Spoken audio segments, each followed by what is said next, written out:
प्रकार से 2 दिन से ये महान सदन में गृह मंत्रालय पर पक्ष और विपक्ष दोनों के सदस्यों ने अपने विचार रखे।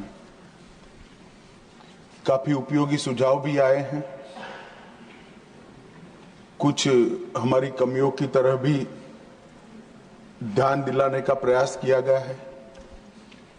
कुछ राजनीतिक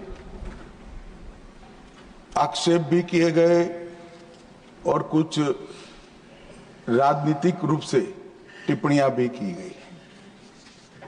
मैं संसदीय भाषा के अनुरूप ही सभी चीजों का जवाब देने का भी प्रयास करूंगा और हमारी बात को भी रखने का प्रयास करूंगा। मान्यवर, कुल 21 सदस्यों ने यहां पर अपने अपने विचार रखे और एक प्रकार से गृह मंत्रालय के कई सारे कामों के परिमाणों को, डायमेंशंस को छूने का प्रयास किया गया है। सबसे पहले तो मैं देश की आजादी के बाद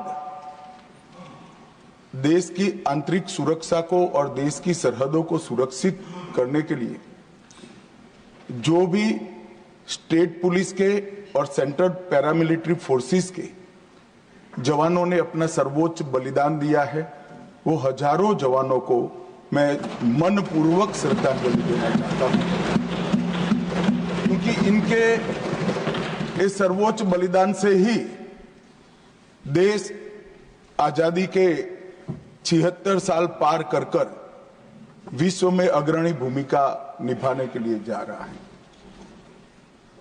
वो बलिदानियों के परिवारजनों का भी मैं मनपूर्वक धन्यवाद करना चाहता हूं कि आपने जिस धैर्य के साथ, जिस वीरता के साथ, उत्साह के साथ आपके परिजनों को देश की सुरक्षा के लिए भेजा और उनके सर्वोच्च बलिदान को ये देश, ये सदन, ये देश की 140 करोड़ की जनता कभी भुला नहीं सकती। मान्यवर, गृह मंत्रालय एक प्रकार से देखा जाए तो बहुत विषम परिस्थिति में काम करता है, क्योंकि कानून और व्यवस्था का जिम्मा हमारे संविधान ने राज्यों पर रखा है। सरहदी सुरक्षा, आंतरिक सुरक्षा, ये सारे विषय गृह मंत्रालय के अंतर्गत आए और ये उचित ही निर्णय है। इसमें कोई बदलाव की जरूरत भी नहीं है। परंतु कानून और व्यवस्था का जिम्मेदारी जब राज्यों का होता है, तब अब 76 साल के बाद ऐसी परिस्थिति खड़ी हुई है कि कई प्रकार के क्राइम राज्य की सीमा तक सीमित नहीं होते, वो अंतर राज्य भी होते हैं, बहुराज्यीय गुनाह भी होते हैं, जैसे नारकोटिक्स है, साइबर क्राइम है, जैसे संगठित अपराध की गैंगे हैं, जैसे हवाला है। ये सारे अपराध कोई एक राज्य की सीमा में नहीं होते और कई अपराध ऐसे होते हैं जो देश की सीमा के बाहर से भी हमारे देश में किए जाते हैं। और इस सबको देखते हैं तो समयानुकूल तरीके से गृह मंत्रालय में परिवर्तन होना बहुत जरूरी होता है। और मैं बहुत गर्व के साथ कहता हूं कि 10 साल में नरेंद्र मोदी जी ने कई सालों के परिवर्तन जो नहीं किया गया था, उसको एक साथ कर राष्ट्रीय सुरक्षा को सुनिश्चित करने का काम किया। और जितने भी चैलेंजेस खड़े हुए थे, समयानुकूल परिवर्तन न करने के कारण वो सारी चुनौतियों को टेक्नोलॉजी का उपयोग कर दृढ़ राजनीतिक इच्छा शक्ति का उपयोग कर एक मजबूत विधायी खाका खड़ा कर और हमारे सुरक्षा कर्मियों का हौसला की बढ़ोतरी कर इसको भरने का प्रयास नरेंद्र मोदी जी के नेतृत्व में 10 साल में हुआ है। और मैं मानता हूं कि ये प्रयास के बाद भी कई चीजें ऐसी होती हैं जिनके बारे में कई सदस्यों ने मुद्दे भी उठाए हैं, मैं इसका भी जवाब दूंगा। मान्यवर, जब गृह मंत्रालय की चर्चा होती है तब हमारे देश में 2014 के पहले से जब नरेंद्र मोदी सरकार चुनकर आई तब कई सारे लेगेसी इश्यूज हमें मिले। ये देश की सुरक्षा, इस देश का विकास, इस देश का सार्वभौमत्व भी 3 बड़ी समस्याओं के कारण हमेशा चैलेंज होता रहा, इसको चुनौतियां मिलती। और ये 3 नासूर करीब करीब 4 दशक से देश की शांति में खलल डालते रहे, देश की सुरक्षा पर सवालिया निशान लगाते रहे, देश के विकास के गति को अवरुद्ध करते रहे और देश की पूरी व्यवस्था को कई बार तो हास्यास्पद भी बना दिया। मान्यवर, 3 नासूर थे। जम्मू कश्मीर की समस्या, वहां टेररिज्म की समस्या, वामपंथी उग्रवाद जो तिरुपति से पशुपतिनाथ का सपना देखते थे, और तीसरा समस्या था उत्तर पूर्व का उग्रवाद, नॉर्थ ईस्ट का उग्रवाद। इन 3 समस्याओं का टोटल लगाएं तो लगभग 92,000 इस देश के नागरिक 4 दशक में मारे गए। माने और एक तीनों समस्या के संपूर्ण उन्मूलन के लिए एक सुनियोजित प्रयास कभी नहीं हुआ था जो नरेंद्र मोदी जी ने चुनकर आने के बाद। मैं सबसे पहले कश्मीर की बात करूंगा। मान्यवर, कश्मीर में हम सब जानते थे कि पड़ोसी देश से आए दिन आतंकवादी घुसते थे, यहां बम धमाके करते थे, हत्याएं करते थे। एक भी त्योहार ऐसा नहीं होता था जो चिंता के बगैर जाता था। और केंद्र सरकारों का रवैया लचीला होता था, चुप्पी साध जाते थे, बोलने में डर लगता था, कोई दुविधा भी थी, शायद वोट बैंक का भी डर था। नरेंद्र मोदी जी के आने के बाद आतंकवाद के खिलाफ 0 टॉलरेंस की नीति प्रधानमंत्री की ने। हमारे आने के बाद भी हमले हुए, उरी पर हुआ, पुलवामा पर हुआ। पहले हमले होते थे, कुछ नहीं होता था, कोई कुछ नहीं बोलता था, जवाब नहीं दिए जाते थे और लोग भूल जाते थे। दिल्ली के अखबारों में कोने में कहीं छपता था, आज 7 लोग शहीद हो गए, मारे गए, बम धमाका हुआ, मगर कोई संवेदना तक समाप्त हो जाए वहां तक चीजें लिंगरिंग रहती गई, लिंगरिंग रहती गई, लिंगरिंग रहती। मोदी जी के आने के बाद उरी और पुलवामा में हमला हुआ। 10 ही दिन में पाकिस्तान के घर में घुसकर सर्जिकल स्ट्राइक और एयर स्ट्राइक कर जवाब दिया।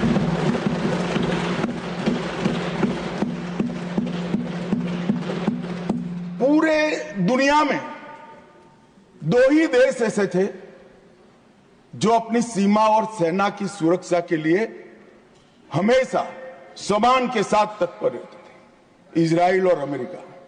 वो 2 देशों की सूची में मेरे महान भारत का नाम जोड़ने का काम नरेंद्र मोदी, और वहीं से शुरू हुई आतंकवाद के खिलाफ 0 टॉलरेंस की नीति। मान्यवर, हम सब जानते हैं धारा 370 कश्मीर के अलगाववाद का मूल था। हम भी कभी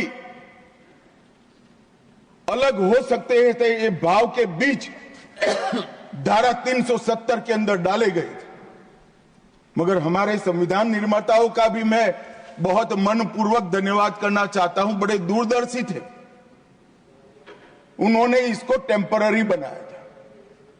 और धारा 370 को हटाने का बीज भी धारा 370 में ही डाल दिया गया। मगर राजनीतिक मजबूरी, वोट बैंक की पॉलिटिक्स,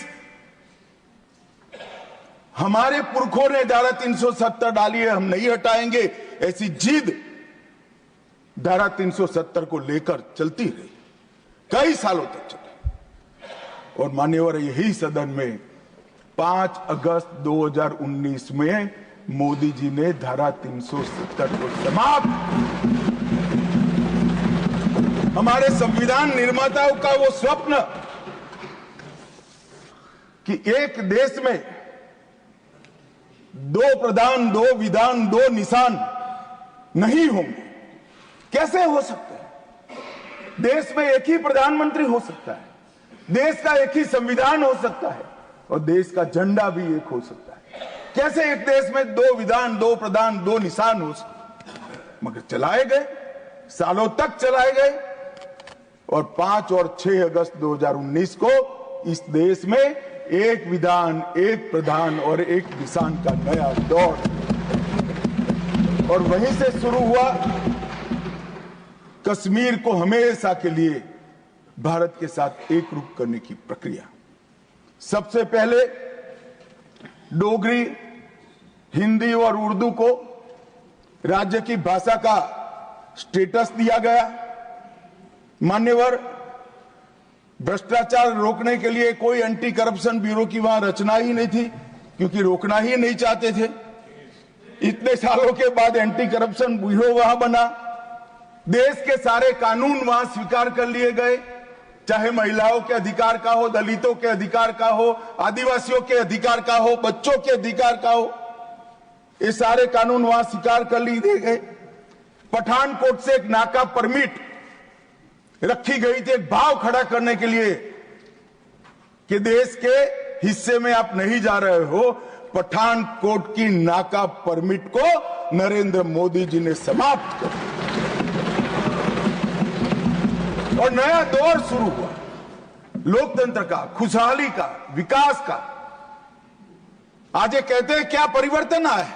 मैं ध्यान से सुन रहा था, धैर्य न रहे ऐसे उकसाते थे, मगर मैं जवाब जरूर दूंगा। क्या परिवर्तन आया था? सुन लीजिए, 33 साल से आपके शासन में रात्रि के सिनेमा हॉल नहीं खुलते थे, सिनेमा हॉल ही नहीं खुलते थे हमारे शासन में। वहां 34 साल से मरहूम के जुलूस का, ताजिया का परमिशन नहीं था, हमारे समय में दिया गया। G20 की बैठक में दुनिया भर के डिप्लोमेट्स वहां शांति से गए, कश्मीर की संस्कृति, संगीत, खाना और कश्मीर की खूबसूरती को एंजॉय कर कर वो अपने अपने देश में वापिस गए। मान्यवर, इस देश में लाल चौक पर तिरंगा फहराने के लिए हम सब भी गए थे। प्रधानमंत्री और हमारे तत्कालीन राष्ट्रीय अध्यक्ष मुरली मनोहर जी के नेतृत्व में कन्याकुमारी से कश्मीर यात्रा निकली थी। यहां से बहुत सारे लोग उसमें होंगे। मुझे मालूम है मान्यवर, हमें परमिशन नहीं मिल रही थी लाल चौक जाने की। जब जीत किया गया कि हम जाएंगे, जो भी परिणाम आए, सेना की रक्षा में वहां जाना पड़ेगा और आनंद फानन में ध्वजवंदन कर कर वापस आना पड़ा। वो ही लाल चौक पर हर घर तिरंगा में, एक भी घर ऐसा नहीं था जहां तिरंगा नहीं। श्रीनगर में फॉर्मूला 4 कार रेसिंग हुआ, वही लाल चौक पर कृष्ण जन्माष्टमी का महोत्सव रंग चंग के साथ मनाया गया। मां शारदा देवी के मंदिर में दशकों के बाद दीपावली और सरस्वती पूजन हुआ। खीर भवानी का ज्येष्ठ अष्टमी का महोत्सव 22 साल के बाद मनाया गया। और मान्यवर, सिर्फ 370 हटने से क्या होगा ये पूछते थे। इसके पीछे हमने कई सारे ऐसे कदम उठाए जिससे आतंकवादियों के साथ भारतीय बच्चों की जुड़ने की संख्या करीब करीब शून्य हो गई है। शून्य। पूरे देश ने देखा होगा 10 साल पहले आतंकवादियों का महिमा मंडन होता था, बड़े बड़े जनाजे के जुलूस निकलते थे। आतंकवादी तो आज भी मारे जाते हैं, हमारे समय में ज्यादा मारे गए। एक का भी जुलूस नहीं निकला, जहां मरते हैं वहीं दफना दिए जाते।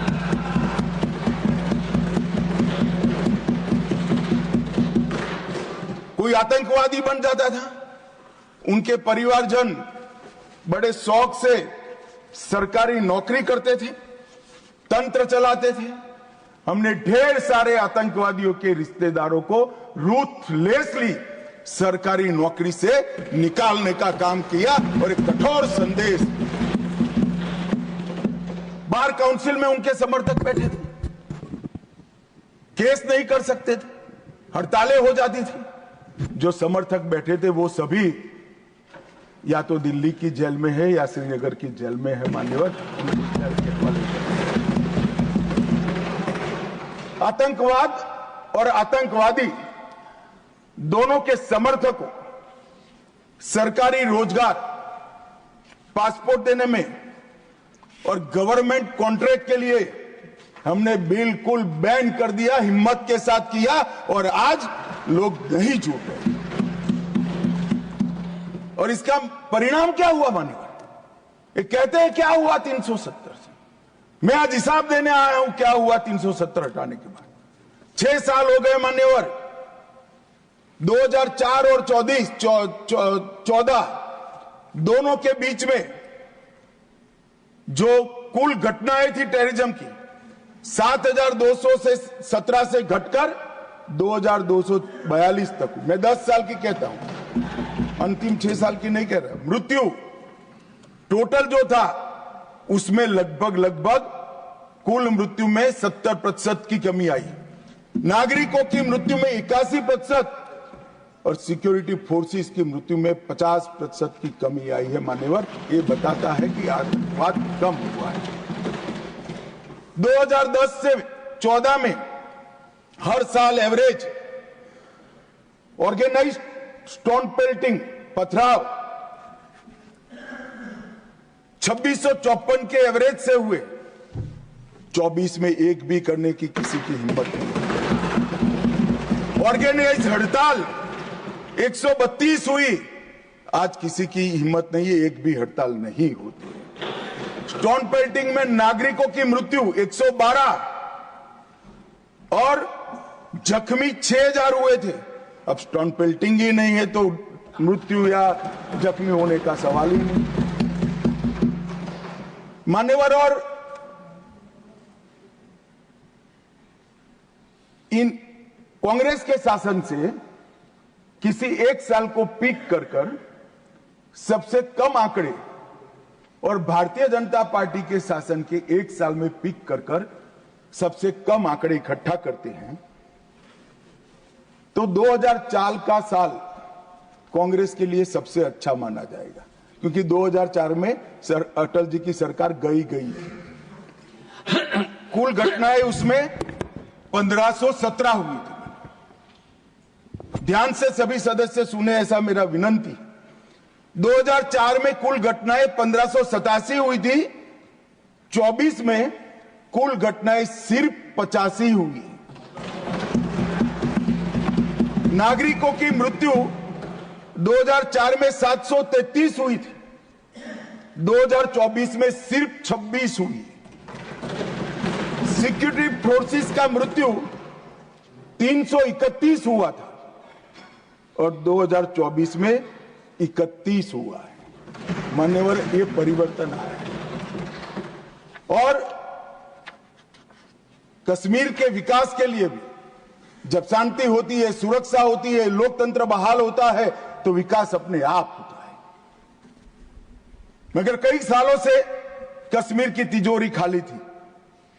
नरेंद्र मोदी जी ने 2015 में 80,000 करोड़ की 63 परियोजनाओं को जम्मू कश्मीर लद्दाख के लिए अप्रूव किया।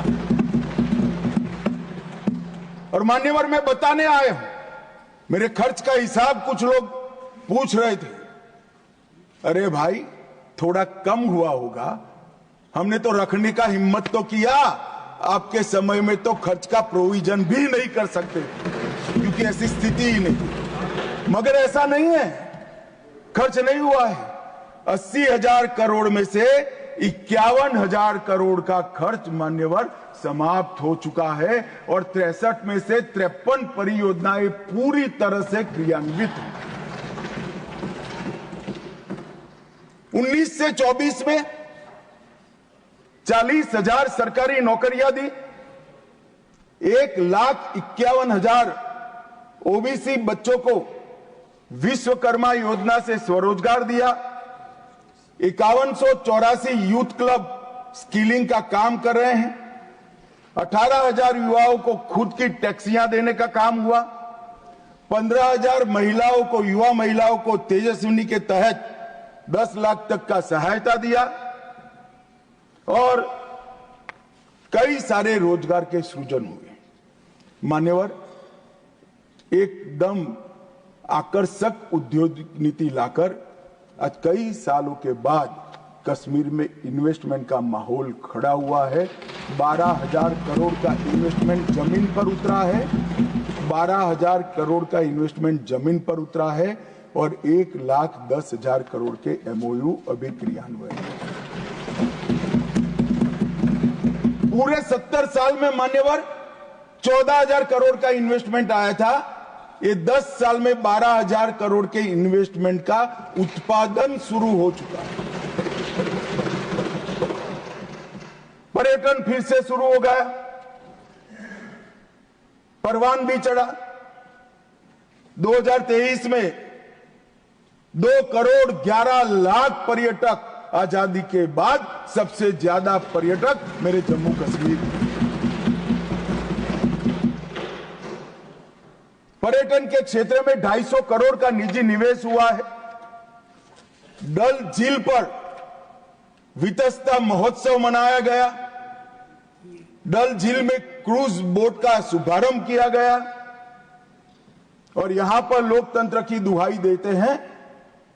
उनके शासन में मान्यवर पूरे कश्मीर में लोकतंत्र के नाम पर 90 विधायक और 6 सांसद हुआ करते थे। इतने बड़े कश्मीर में जनप्रतिनिधि, 90 विधायक और 6 सांसद। अब 34,262 जनप्रतिनिधि चुने हुए कश्मीर में है। ग्राम पंचायत भी है, तहसील पंचायत भी है, जिला पंचायत भी है, म्यूनिसिपैलिटी है, म्यूनिसिपल कॉर्पोरेशन भी है, विधानसभा भी है और संसद सदस्य भी है। 370 की आड़ में इसको बंद कर रखा। चिट्ठियों से जनप्रतिनिधि बनते थे, अब चुन कर आते हैं मान्यवर। और ब्लॉक विकास परिषद के चुनाव में 98.3% मतदान हुआ।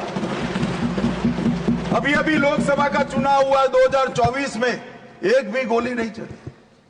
गोली छोड़ो साहब, बूथ के रैगिंग की एक भी फरियाद भी नहीं हुई है पूरे जम्मू कश्मीर। एक जमाने में दिल्ली से गए हुए आका सिर्फ सर्टिफिकेट विजेता का लेकर जाते थे, जनता घरों में दरी की दरी बैठ जाते। आज 98% लोग वोट डालते हैं और एक भी बूथ के रैगिंग की फरियाद भी नहीं होती है, गोली भी नहीं चलती है, धमाका भी नहीं। कश्मीर के अंदर लोकतंत्र की नींव पहली बार डालने का काम किया तो इतिहास में सम्मान हमारे प्रधानमंत्री श्री नरेंद्र मोदी।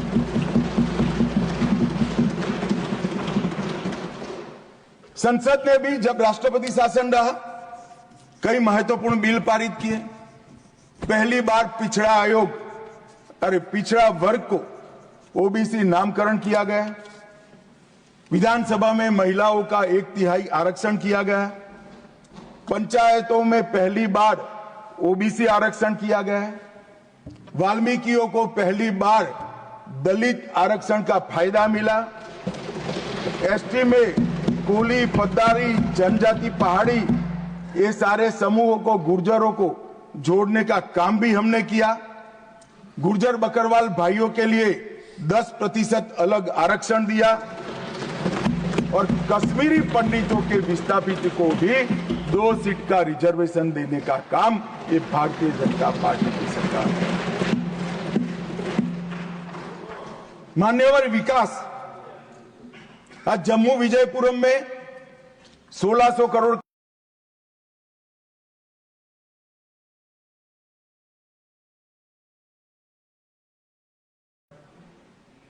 अपने कार्यकर्ताओं के साथ बर्फ की होली भी खेले और कहे कि मुझे दूर से आतंकवादी दिखाई पड़ा था।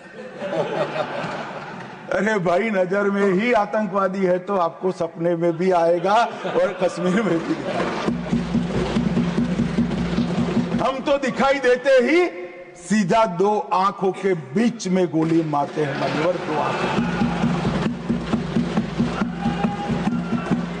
हमारी सरकार ना आतंकवाद को सह सकती है, ना आतंकवादियों को सह सकती। कोई जगह नहीं है देश में तब देश के नागरिकों के साथ खून की होली खेलने वाले। मान्यवर, दूसरी समस्या थी वामपंथी उग्रवाद। वामपंथी उग्रवाद, अभी अभी किसी ने भाषण किया कि राजनीतिक समस्या है। अब मुझे तो ये सोच पर ही दया आती है। विकास की दृष्टि से पिछड़े हुए कई जिले हैं, कई तहसीलें हैं। सबको मालूम है लंबे कालखंड के बाद हम आजाद हुए। कोई भी सरकार हो, भले कांग्रेस की ही थी, मगर कोई 5-25 साल में सब जगह विकास नहीं पहुंचा सकता। हम पहुंचा रहे हैं अब सब जगह, मगर छूट गया होगा कोई बार। तो इसका मतलब ये नहीं कि हम देश की व्यवस्था को ही न माने, संविधान को ही न माने और सरकार लाचार बनकर देखती रहे। हजारों लोग बलि चढ़े। हिम्मत देखे साहब, पशुपतिनाथ से तिरुपति तक का लाल कॉरिडोर, 12 राज्य, कई जिले, कई तहसीलें, कई थाने कब्जे कर दिए, पूरी व्यवस्थाएं समाप्त कर, पैरेलल करेंसी चलाई, पैरेलल स्टैंप पेपर चलाए, सरकारें बनाई, कोई बोलने वाला नहीं।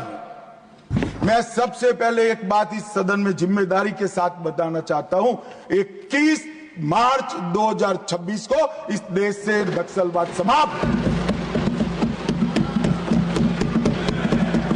और मैं जो बोल रहा हूं इसके पीछे नरेंद्र मोदी सरकार के 10 साल का परिश्रम, बारीक आयोजन, इनकी विकास की भूख संतोषने के लिए किए गए प्लानिंग और पैसों का आवंटन है। और सुरक्षा ग्रिड को एक भी जगह गैप न रह जाए, इस तरह से हमने पुख्ता किया है। मान्यवर, संवाद, सुरक्षा और समन्वय, ये 3 सिद्धांतों को अपनाकर हमने नक्सलवाद के खिलाफ हमारी लड़ाई जारी की। मैं फिर से एक बार डीआरजी, एसटीएफ, सीआरपीएफ, आईटीबीपी और बीएसएफ के जवानों को ढेर ढेर बधाइयां देना चाहता हूं, जिन्होंने घंटों घंटों तक, जहां सूर्य की किरण दिन दहाड़े भी ना पड़े, ऐसे घने जंगलों के अंदर पानी पिए बगैर, खाना खाए बगैर, नींद लिए बगैर इस समस्या के समाधान के लिए अपना सर्वोच्च बलिदान दिया है। मान्यवर, हमने नवीनतम टेक्नोलॉजी के साथ नक्सलवाद के खिलाफ लड़ने की शुरुआत की। लोकेशन ट्रेनिंग, मोबाइल फोन की गतिविधियां, साइंटिफिक कॉल लॉग्स का एनालिसिस, सोशल मीडिया का एनालिसिस, इनकी कुरियर सर्विस का रेखांकन, इनके परिवारों की आवाजाही का रेखांकन, और ये सब एकत्रित कर हमने हमारे सुरक्षा बलों को इंफॉर्मेशन से लैस करने का काम किया। ड्रोन सर्वेलेंस, सैटेलाइट इमेजिंग, ये दोनों का आर्टिफिशियल इंटेलिजेंस के साथ मिलकर सॉल्यूशन निकाला, नतीजे निकाले, और इसके आधारित डेटा एनालिसिस कर हमने सटीक जगहों से हमारे सुरक्षा बलों को लैस किया, जिसके आधार पर उन्होंने काम किया। मान्यवर, इसमें भी मैं कांग्रेस के शासन और हमारे शासन का कंपैरिजन देना चाहता हूं। कोई ऐसा ना समझे कि मैं कांग्रेस का क्यों दे रहा हूं। 10 साल के बाद मेरी जगह कोई और भाजपा का गृह मंत्री आएगा तो आपका नहीं देगा, हमारा और हमारा करेगा। हमारे पहले आप थे इसलिए आपका कर रहा हूं भैया। 2004 से 14 कांग्रेस की सरकार थी, हिंसक घटनाएं हुई थी 16,463 और 53% इसमें कमी आई। सुरक्षा बल मारे गए थे 1851, अब 10 साल में मारे गए 509, 73% की कमी। और नागरिकों की मृत्यु 4,766 से कम होकर 1495 70% की कमी।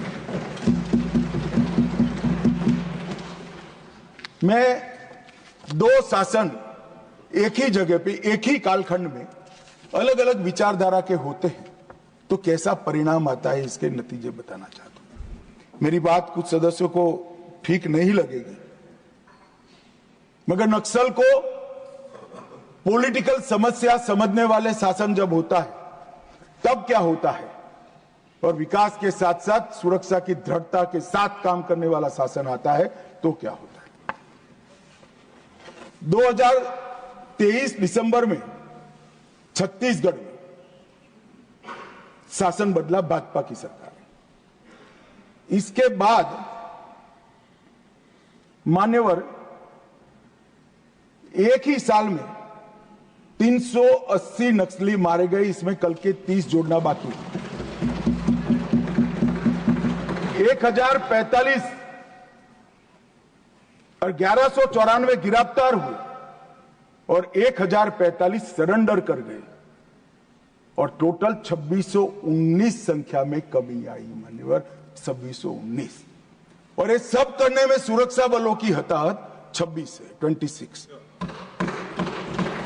मान्यवर एक उदाहरण है, यही छत्तीसगढ़ था, यही पुलिस थी, यही सीआरपीएफ थी, यही भारत सरकार थी, सिर्फ वहां सरकार कांग्रेस की थी। भाजपा सरकार आई, एक ही साल के अंदर 2619 नक्सलियों की फौज या तो सरेंडर कर गई, या तो अरेस्ट हुई, या तो मार गई। ये अप्रोच का सवाल है मान्यवर, सुरक्षा की ग्रिड मजबूत करने का सवाल। कांग्रेस के शासन में कुल 2014 तक 66 फोर्टिफाइड पुलिस स्टेशन थे, इसमें से 32 अटल जी की सरकार में बने थे, और मोदी सरकार ने 10 वर्ष में 66 के बनाम 612 फोर्टिफाइड पुलिस स्टेशन बनाए। मोस्ट इफेक्टेड नक्सल जिले, इसकी एक व्याख्या है, कांग्रेस ने ही बनाई है, हमने स्वीकारी। 2014 में 126 थे, अब उसमें से 12 बचे हैं, और मैं कह चुका हूं 31 मार्च 26 को मैं शून्य लेकर यहां हूं।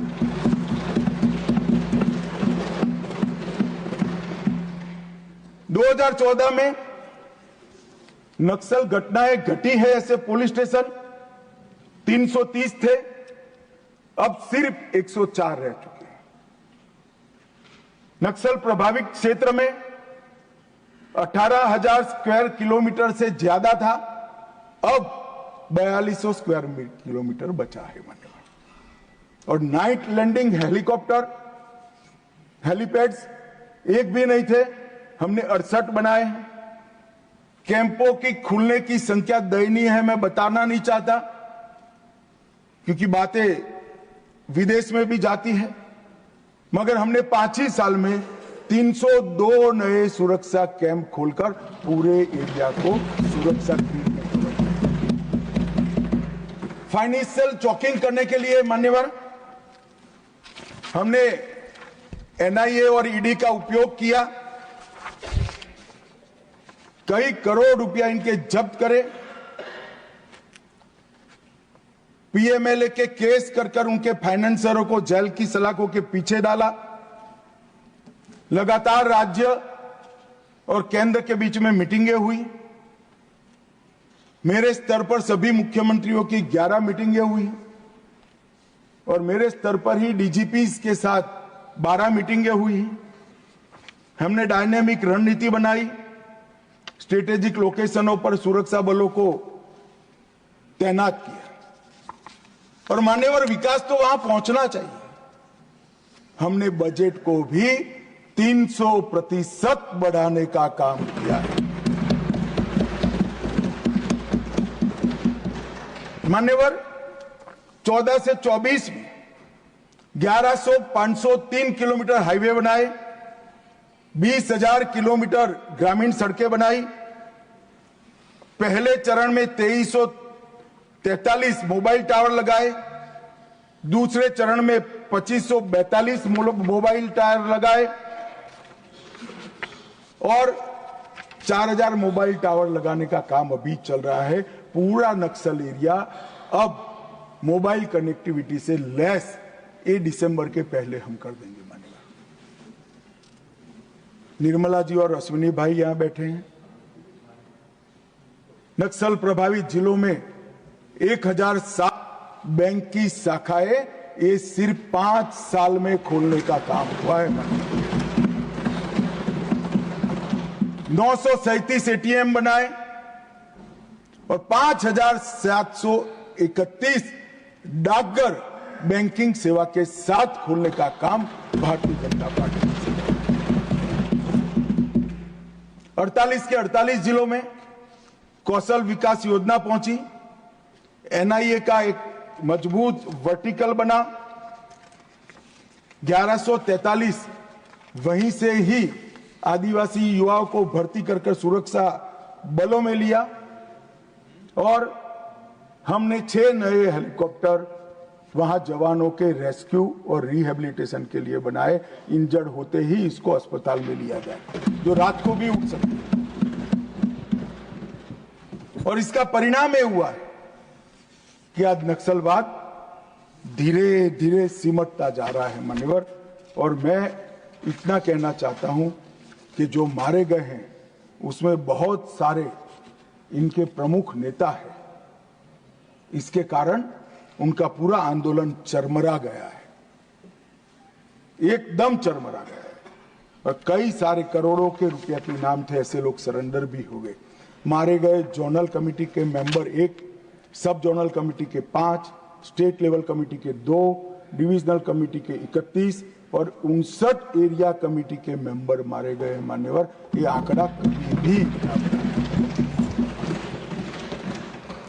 आत्मसमर्पण के लिए भी हम लचीली पॉलिसी लेकर आए और जो लोग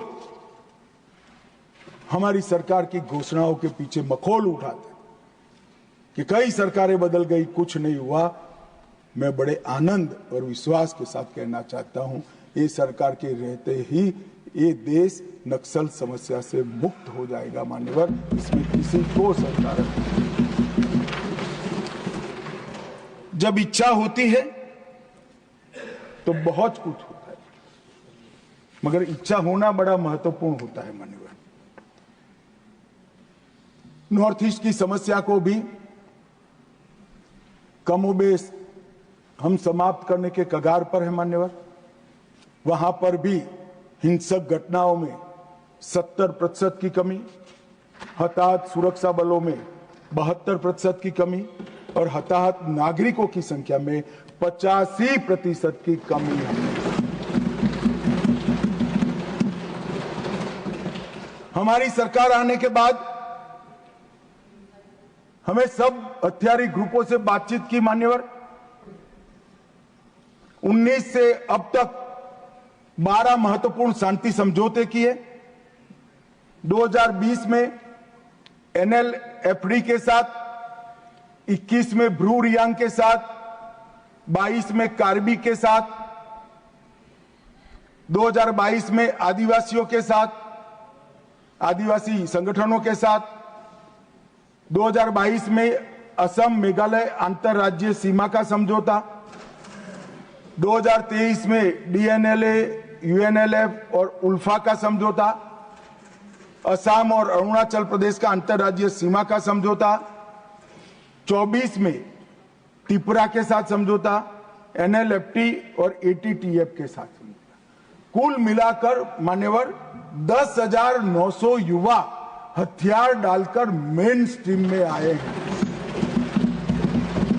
मैं अभी बोडोलैंड जाकर आया हूं, मान लो हजारों युवा आज विकास के रास्ते पर चल पड़े हैं, अपनी ही बोडो मातृभाषा में पढ़ते हैं, अपना ही धर्म अनुसरित करते हैं और विकास के काम करते हैं।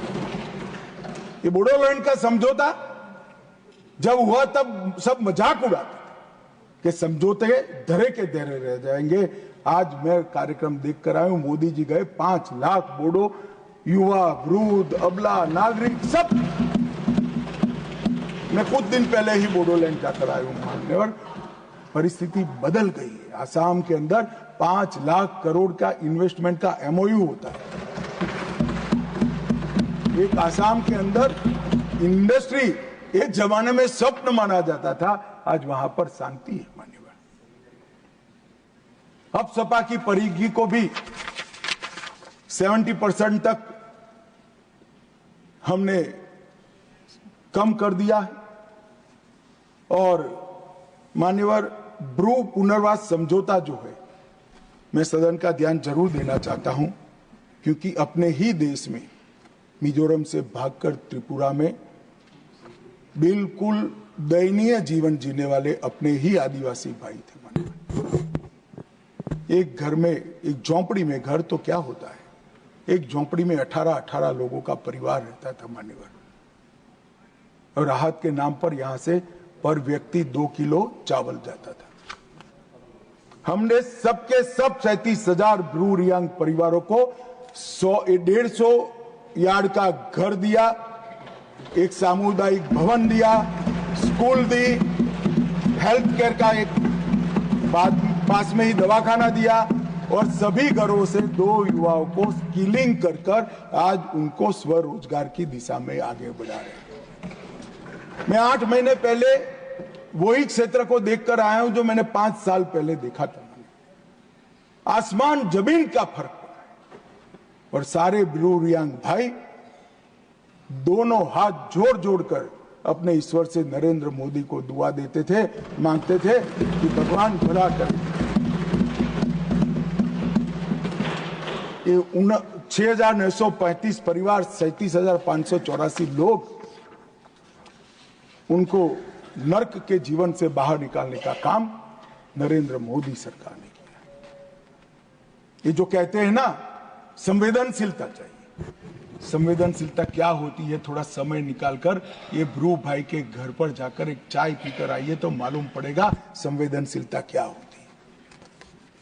मान्यवर, हमने विकास के बजट में भी 153% की वृद्धि की।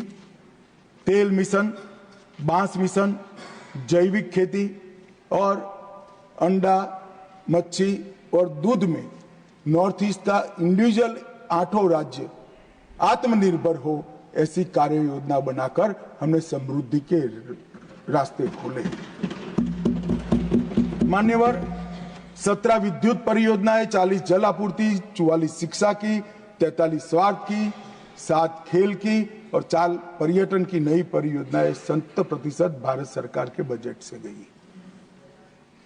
रेलवे में 81,900 करोड़ का इन्वेस्टमेंट, सड़क में, हाईवे में 41,500, ग्रामीण सड़क में 47,000 और 64 नए एयर रूट और हेलीकॉप्टर रूट को शुरू कर एयर कनेक्टिविटी को भी हमने पुख्ता किया। इससे मान्यवर, दिल्ली और नॉर्थ ईस्ट का भौतिक अंतर तो कम हुआ है, ये तो एक सिद्धि है ही है, परंतु इससे बड़ी सिद्धि है मोदी जी ने दिल्ली और नॉर्थ ईस्ट के दिलों का अंतर भी कम कर दिया। मान्यवर, आज सबको लगता है कि हम भारत का हिस्सा है। वाइब्रेंट विलेज के तहत अकेले अरुणाचल में 4800 करोड़ रुपया भारत सरकार ने इन्वेस्ट किया है। चोटियों पर बसे गांव जो मानते थे कि हम भारत का अंतिम गांव है, मोदी जी ने एक बड़े सरल शब्द से भारत के अंतिम गांव को भारत का पहला गांव देख लिया। मैं किबुत्ज में गया था, भाई किरण भी मेरे साथ। पहला गांव कहते ही जो नई ऊर्जा का संचार मैंने वो चोटियों पर रहते हुए हमारे नागरिक भाइयों के मन में देखा है, शरीर में देखा है और उनके उत्साह में देखा है मान्यवर, वो अवर्णनीय था। और ये सारी सिद्धियां ऐसे नहीं आती, दृढ़ राजनीतिक इच्छा शक्ति चाहिए, वोट बैंक की चिंता करे बगैर कठोर फैसले लेने का मादा चाहिए और देश की समस्या ही का निवारण ही अपना लक्ष्य है, इस दृष्टि से काम करने की नीति चाहिए। इसके साथ साथ मोदी जी ने आतंकवाद के खिलाफ जीरो टॉलरेंस को धार देने के लिए कानूनी आधार भी बड़ा मजबूत किया। 2 अगस्त 2019 में एनआईए एक्ट में संशोधन कर नए अपराधों को समाये, विदेश में भी जांच का अधिकार मिला, यूएपीए में भी संशोधन कर दिया गया, आतंकवादियों की संपत्ति जब्त करने का हमें अधिकार मिला, व्यक्तियों को भी आतंकवादी घोषित करने का अधिकार मिला, डी रेडिकलाइजेशन के प्रयासों को भी कानूनी ताकत देने का काम हुआ, मैक को रिवैम्प किया गया, मैक के अंदर साइबर सुरक्षा, narco terrorism, gun running, organise crime और उभरते हुए कट्टरवादी हॉटस्पॉट मैक के रिपोर्टिंग का हिस्सा बनाए गए, नेशनल मेमोरी बैंक बनाया गया और नए जो संशोधन करे, मुझे बरोबर याद है कि दिग्विजय जी कहते थे इसका दुरुपयोग हमारे सामने होगा। दिग्विजय जी आपके सामने नहीं हुआ, जब मैं एनआईए का संशोधन लेकर आया तब मुझे बरोबर याद है दिग्विजय सिंह कि इसका दुरुपयोग होगा, आपके सामने नहीं हुआ। हमने 57 आतंकवादियों को आतंकवादी घोषित किया, जिसने देश की सर्वोच्च अदालत में मान्य 23 संगठनों को मान्य,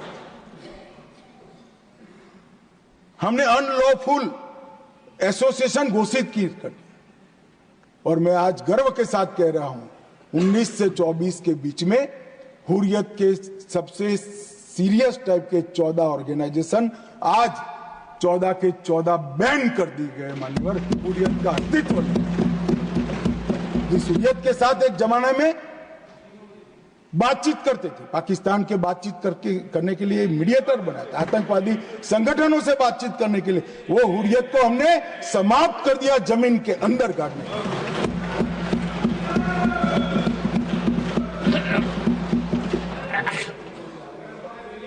मान्यवर पीएफआई पूरा सदन जानता है, यहां बैठे या वहां बैठे सब मानते कि पीएफआई आने वाले दिनों में देश के लिए बड़ा खतरा था, मगर जो खतरों को दूर से नहीं देखते वो देश को खतरों से नहीं बचा सकते। मुक्त दर्शक बनकर, मुक्त प्रेक्षक बनकर खतरों को देख नहीं रहे, जिनके हाथ में शासन की कमान होती है, इनकी जिम्मेदारी होती है खतरों को दूर से देखकर उसको उगने से पहले, उठने से पहले समाप्त कर देना। हमने पीएफआई पर बैन लगाया, एक साथ देश के 24 राज्यों में रेड डालकर पीएफआई के एक एक बंदे को उठाकर जेल की सलाख होते आज संपूर्ण गतिविधि समाप्त हो गई। कुछ लोग पंजाब में भी बिंडरान वाले बनने का प्रयास भी किया, आगे भी बढ़े। सरकार हमारी नहीं थी, फिर भी यही गृह मंत्रालय ने दृढ़ निश्चय कर आज वो असम की जेल में आराम से गुरु ग्रंथ साहिब का पाठ। ये नरेंद्र मोदी सरकार, इस सरकार के रहते देश पर खतरे राजनीतिक आइडियोलॉजी के कारण पनपने हम नहीं देंगे, उनको खड़ा होने से पहले ही समाप्त कर दिया जाए। मान्यवर, एक जमाने में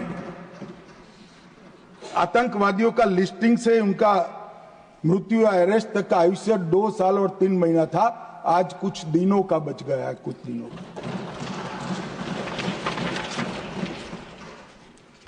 हमने 15 सूत्रीय इंटीग्रेटेड योजना बनाई, जिसमें जिहादी आतंकवाद के लिए नॉन प्रॉफिट ऑर्गेनाइजेशन और हवाला इस पर तवाई की।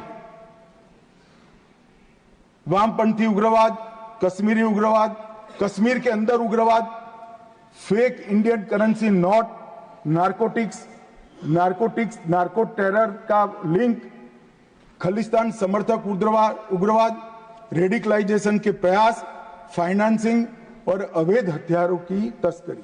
ये 25 के 25 आयामों को हमने एनआईए के अंदर जकड़कर कानूनी आधार देकर इन पर कानून का शिकंजा कसने का काम किया। ह्यूमन ट्रैफिकिंग का देश की सुरक्षा के विरुद्ध उपयोग, साइबर आतंकवाद, विस्फोटक पदार्थ अधिनियम का उपयोग, आर्म्स एक्ट में अमेंडमेंट और ये सभी को एनआईए के दायरे में लाने का काम। एक संपूर्ण सर्कल हमने पूरा किया है। जहां से भी देश की सुरक्षा को खतरा हो सकता था, वो 25 की 25 चीजों को एक सर्कल में लाकर एनआईए के अधीन किया है।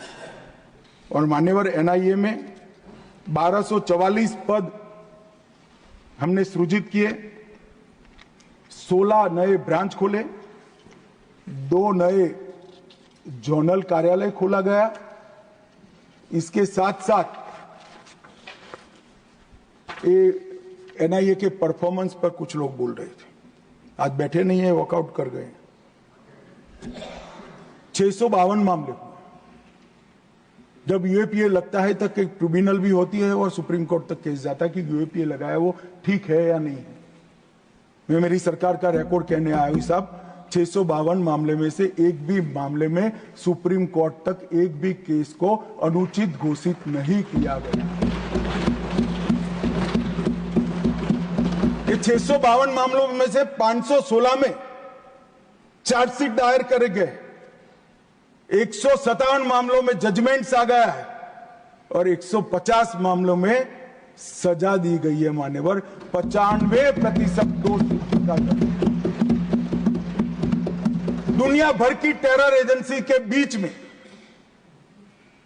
एनआईए का दोष सिद्धि का दर, मैं गर्व से इस सदन को कहना चाहता हूं, सबसे ऊंचा। जानकारी को गोपनीय रखने के लिए इसको एक बहुत अच्छे कम्युनिकेशन चैनल से जिले तक, पुलिस स्टेशन तक पहुंचाने की सुरक्षा भी, व्यवस्था भी इस 10 साल के अंदर ही मान्यवर खड़ी हुई। और नेट ग्रिड के माध्यम से कई सारे आरोपियों को पकड़ने के लिए 35 से ज्यादा डेटा को एक ही जगह पे एकत्रित कर ये लड़ाई को हमने और पुख्ता किया है। मान्यवर, कुछ सदस्यों ने ड्रग के लिए अपनी चिंता व्यक्त की। मैं भी मानता हूं ये बहुत गंभीर समस्या है, मगर इस सदन को और सदन को माध्यम से देश को मैं बताना चाहता हूं। मान्यवर, आपके माध्यम से मैं इस सदन को और सदन के माध्यम से देश को बताना चाहता हूं कि लड़ाई अकेली सरकार नहीं लड़ सकती। ये लड़ाई लड़ने के लिए हमने ढेर सारे प्रयास किए। मैं परिणाम भी बताता हूं, प्रयास भी बताता हूं, मगर दुख होता है कुछ सदस्य आंकड़ों को विकृत तरीके से यहां वर्णित करते हैं। मैं इस बात पर खैर बाद में आता हूं। हमने एक त्रिकोणीय एक्शन प्लान बनाया है। ड्रग की सप्लाई चेन पर रुथलेस अप्रोच के साथ हमला करना, डिमांड रिडक्शन के लिए एक स्ट्रेटेजिक अप्रोच अपनाना और हार्म रिडक्शन के लिए ह्यूमन अप्रोच का। हमारी सरकार की नीति है, जो ड्रग लेता है वो तो ये समस्या का विक्टिम है। गुनहगार कौन है? गुनहगार ड्रग का व्यापार करने वाला है। मान्यवर, इस पर ये हमारा है। हमने whole of government, whole of nation approach अपनाया है। गृह विभाग, वित्त विभाग, शिक्षा विभाग, आरोग्य विभाग, समाज कल्याण विभाग, सभी राज्य सरकारें, सभी साथ में रहकर इस समस्या के खिलाफ लड़ रहे हैं। हमने टॉप टू बॉटम और बॉटम टू टॉप इन्वेस्टिगेशन का एक नया प्रयोग शुरू किया। एक ड्रग की पुड़िया मिलती है तो ड्रग देश में कहां से आई वहां तक का इन्वेस्टिगेशन होता है, वो इंडिविजुअल केस नहीं माना जाता है। और अंतर्राष्ट्रीय सीमा में अगर ड्रग पकड़ा जाता है, पोर्ट पर भी पकड़ा जाता है, एयरपोर्ट पर भी पकड़ा जाता है, तो वो पुड़िया बनकर कहां जाने वाला था वहां तक का इन्वेस्टिगेशन होता है। और इसके बहुत अच्छे नतीजे भी हमने, मगर ये चुनौती का प्रभाव पर्सनल लेवल पर, नेशनल लेवल पर देश का आर्थिक नुकसान और देश की सुरक्षा का नुकसान, चतुष्कोणीय दुष्प्रभाव है। और ड्रग मनी का उपयोग नक्सलवाद, आतंकवाद, अलगाववाद, क्रिप्टो करेंसी के चलन में वृद्धि, क्रिप्टो करेंसी का भी ड्रग के चलन में उपयोग, इसके बहुकोणीय हमले को देखकर हमने भी इसी तरह की नीति अपनाई। 2019 में गृह मंत्रालय ने 4 स्तरीय एनकोड मैकेनिज्म का गठन किया। जो एक शीर्ष स्तरीय एनकोड है वो यहां भारत सरकार में स्थित है, फिर कार्यपालक स्तरीय पर जहां सचिवों और राज्य के मुख्य सचिव और डीजीपी हैं, फिर राज्य स्तरीय है जो मुख्यमंत्री की अध्यक्षता में होता है, और फिर जिला स्तरीय है जो डीएम की अध्यक्षता में होता है। और अब तक 5 साल में 7 शीर्ष स्तरीय बैठक हुई, 5 कार्यकारी स्तर की, 191 राज्य स्तर की और 6750 जिला स्तर की बैठकें हो चुकी हैं। इसको मिनिटाइज करते हैं, एक सुरक्षित चैनल के माध्यम से एक दूसरे के साथ इंफॉर्मेशन का शेयरिंग होता है, और जहां राज्यतर गुना है वहां जेसीसी का भी गठन हमने किया गया है। एनसीबी की कैडर को भी हमने मजबूत किया है।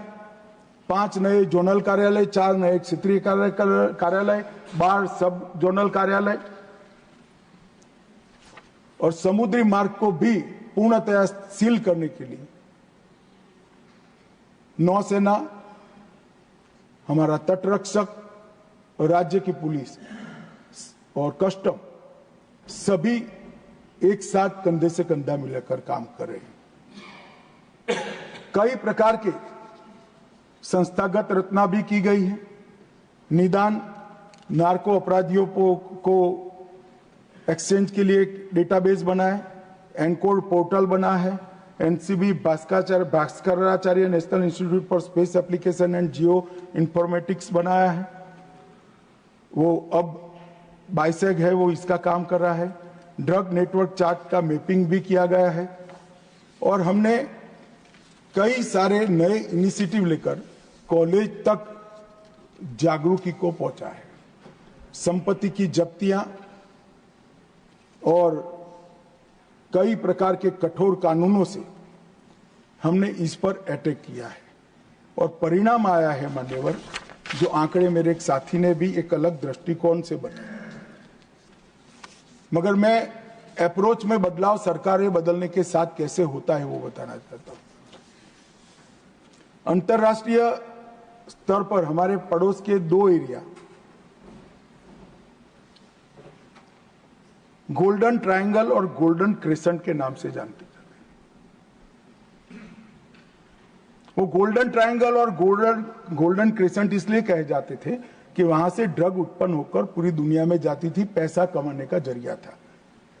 हमने बहुत प्रयास कर पूरी दुनिया ने आज इसको डेथ ट्रायंगल और डेथ क्रेसेंट के नाम से स्वीकारना शुरू किया है। मान्यवर, नजरिए का बदलाव है। ड्रग व्यापार नहीं है, पूरी दुनिया के युवाओं के लिए खतरा है, नस्लें बर्बाद करने का साधन है। और अब डेथ ट्रायंगल और डेथ क्रेसेंट को पूरी दुनिया अलग अलग करने के लिए एकजुट होती जाती है। मान्यवर, मैं फिर से एक बार 4 से 14 और 14 से 25 की कंपैरिजन कहना चाहता हूं, किसी को बुरा नहीं लगना चाहिए। जब्त ड्रग्स 2004 से 14 में 25 लाख किलोग्राम थी, और अब बढ़कर 1 करोड़ किलोग्राम से ज्यादा हुई। अब कुछ सदस्यों ने कहा कि आपके समय में बढ़ गया। अरे भैया, बढ़ नहीं गया, पहले से बढ़ा हुआ था, हमने पकड़ना शुरू किया जो आप नहीं पकड़ते थे। क्या नजरिया है हमारा? खून की संख्या घटाने के लिए खूनी को न पकड़ो, क्या बात हो गई? हमने ड्रग ज्यादा पकड़ा तो हमें कहते हैं आपके समय में बढ़ गया। अरे बढ़ नहीं गया है, रोका भी हमने है, समाप्ति हम ही कर देंगे। और सब क्वालिटी ऑफ ड्रग, 4 से 14 में 40,000 करोड़ का ड्रग पकड़ा गया और अब 1,50,000 करोड़ रुपए का ड्रग। क्योंकि ये जो एडकोड की सिस्टम बनी है, हमने इन्वेस्टिगेशन की पद्धति में बदलाव किया, मान्यवर, इसका परिणाम। और गत 5 साल में 14,000 करोड़ से अधिक का 23,000 किलो सिंथेटिक ड्रग भी हमने नष्ट कर दिया, मान्यवर। और डिस्पोज पकड़ा हुआ उनका हमने जलाया। इन्होंने 10 साल में 3,36,000 करोड़ का केजी ड्रग्स जलाया, हमने 31 लाख केजी ड्रग जलाया।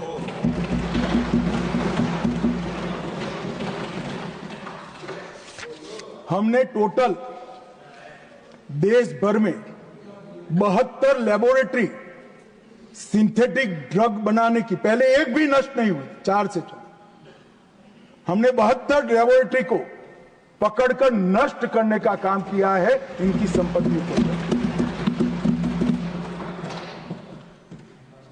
अफीम की विनिष्टीकरण, एकड़ में मैं आंकड़ा कहता हूं, पहले मैक्सिमम आंकड़ा 300 एकड़ था आपके जमाने में। 2020 में 10,700 एकड़, 21 में 11,200 एकड़, 22 में 13,700 एकड़, 23 में 31,000 एकड़ और 24 में जून तक 10,000 एकड़। पहले 300 एकड़ से बढ़ता नहीं था। हमने ड्रोन का उपयोग कर सैटेलाइट का उपयोग कर अफीम की खेती को नष्ट किया। अफीम ही नष्ट कर देते हो तो न बचेगा बांस, न बनेगी बांसुरी। मान्यवर, ड्रोन, सैटेलाइट और आधुनिक तकनीकों का हमने उपयोग भी किया है और कुछ मामले कांग्रेस के समय में 1,73,000 दर्ज हुए थे, हमने 6,56,000 मामले थे। कांग्रेस के समय में पीट एनडीपीएस का उपयोग एक भी बार नहीं किया गया था, हमने 2,453 लोगों को पीट एनडीपीएस के तहत जेल में डाला, जिसमें बेल का प्रावधान नहीं। मान्यवर, अंतर्राष्ट्रीय सीमा से ड्रग अफगानिस्तान से लंका की ओर जाता है। ये बार बार आरोप करते हैं कि गुजरात से ड्रग क्यों पकड़ा जाता है, गुजरात से ड्रग क्यों पकड़ा। मैं तो चाहता हूं हर राज्य पकड़े भाई, और ये अंतर्राष्ट्रीय सीमा से पकड़ा जा रहा है क्योंकि हमारी सरकार का नियम है 1 किलो ड्रग भारत में न आने देंगे, ना भारत से कहीं बाहर जाने देंगे। और इसलिए गुजरात और महाराष्ट्र के दरिया किनारों से करोड़ों करोड़, लाखों करोड़ों का ड्रग पकड़ा गया। सागर मंथन 1, सागर मंथन 2, सागर मंथन 3, तीनों एक्सरसाइज में कई किलो ड्रग पकड़ा गया। दिल्ली और गुजरात, दिल्ली और पंजाब, दिल्ली और कर्नाटक, कई राज्यों ने संयुक्त अभियान भी चलाए। मान्यवर, हमने मिशन स्पंदन से ड्रग एडिक्ट्स को आइडेंटिफाई कर उनको नशा मुक्त करने का भी एक बहुत बड़ा अभियान चला है। मगर समाज कल्याण विभाग चलाता है, आरोग्य विभाग चलाता है। मगर मैं जरूर कहना चाहूंगा कि हमने टोल फ्री हेल्पलाइन की भी शुरुआत की है, नशा मुक्त भारत शपथ की भी शुरुआत की है, ऑनलाइन ई प्रतिज्ञा की शुरुआत की है, 3 करोड़ युवाओं ने प्रतिज्ञा ली है ऑनलाइन, मानस पोर्टल को शुरू किया है सहायता, गोपनीयता और विश्वसनीयता के लिए, मानस हेल्पलाइन 1933 भी उपलब्ध है जिस पर 39,843 नागरिकों ने अपने बच्चों को ड्रग से मुक्त कराने की रिक्वेस्ट की है और 95% लोग रिहेबिलिटेशन का कोर्स पूरा कर चुके हैं। परंतु फिर भी मैं एक बार कहना चाहता हूं मान्यवर कि ये जो समस्या है ये कोई अकेली केंद्र सरकार, कांग्रेस सरकार का अकेला गृह विभाग, केंद्र सरकार का गृह विभाग, वित्त विभाग, शिक्षा विभाग, समाज कल्याण विभाग मिलकर नहीं कर सकते। इसमें देश के हर एक नागरिक ने योगदान देना चाहिए। कहीं पर भी अगर अपने आसपास में कोई बच्चा ऐसे लक्षण पाए जाते हैं कि वो ड्रग एडिक्ट होने का संभावना है, इनके बिहेवियर में परिवर्तन दिखता है, कहीं पर भी ड्रग बेचने की सूचनाएं मिलती है, तो जरूर हमारे ऑनलाइन पोर्टल पर आप सूचना दीजिए। गोपनीयता भी बनी रहेगी, बच्चे का सामाजिक जीवन भी हम बर्बाद नहीं होने देंगे और इसको ड्रग एडिक्ट से मुक्त कराकर वापिस आपके घर में भेजने की हम व्यवस्था। मगर ये सहयोग जब तक नहीं मिलता सरकार अकेली कुछ नहीं कर सकती। परंतु यह सुनिश्चित है कि ड्रग के कारोबार से पैसा कमाने वाले, ड्रग में कमाए हुए पैसे को आतंकवाद की गतिविधियों में भेजने वाले किसी को बख्शा नहीं जाएगा। और मान्यवर, एक ड्रोन का जिक्र हुआ, मैं ये भी सदन को कहना चाहता हूं, हम बहुत नजदीक एक कंप्लीट ड्रोन रोधी सॉल्यूशन के प्राप्त करने में। हमारे 6 एक्सपेरिमेंट हुए हैं, अब 6 के 6 एक्सपेरिमेंट के प्लस प्लस प्लस को इकट्ठा होकर एक मॉडल बनने जा रहा है मान्यवर, और मुझे आशा है कि 6 माह के अंदर ही एक कंप्लीट सॉल्यूशन ड्रोन रोधी मॉड्यूल का इंडिजीनियस आत्मनिर्भर भारत का प्रतीक जैसा सॉल्यूशन डीआरडीओ और हमारी संस्था लेकर मान्यवर। मैं जब गृह विभाग की बात लेकर आया हूं तब ये भी जरूर कहना चाहता हूं कि कानून और व्यवस्था एक प्रकार से राज्य का इस विषय है, परंतु क्रिमिनल जस्टिस सिस्टम के तीनों कानून ये भारत सरकार ने बनाए और तीनों कानून लगभग 160 साल पुराने थे। सन 57 की क्रांति के बाद अपने शासन को मजबूत करने के लिए बनाए गए कानून, उसमें कहीं नागरिक की चिंता नहीं थी, नागरिक के शरीर की चिंता नहीं थी, संपत्ति की चिंता नहीं थी, सम्मान की भी चिंता नहीं, सरकार को सुरक्षित रखने की चिंता थी।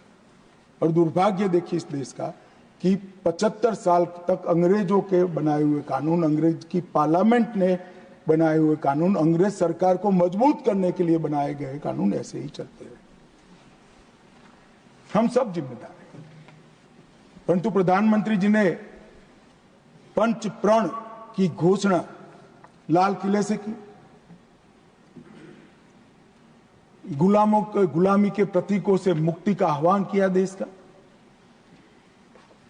और मान्यवर 1 जुलाई 2024 से 3 नए आपराधिक कानून, भारतीय न्याय संहिता 2023, भारतीय नागरिक सुरक्षा संहिता 2023 और भारतीय साक्ष्य अधिनियम 2023 इस देश की संसद ने पारित किए हुए कानून।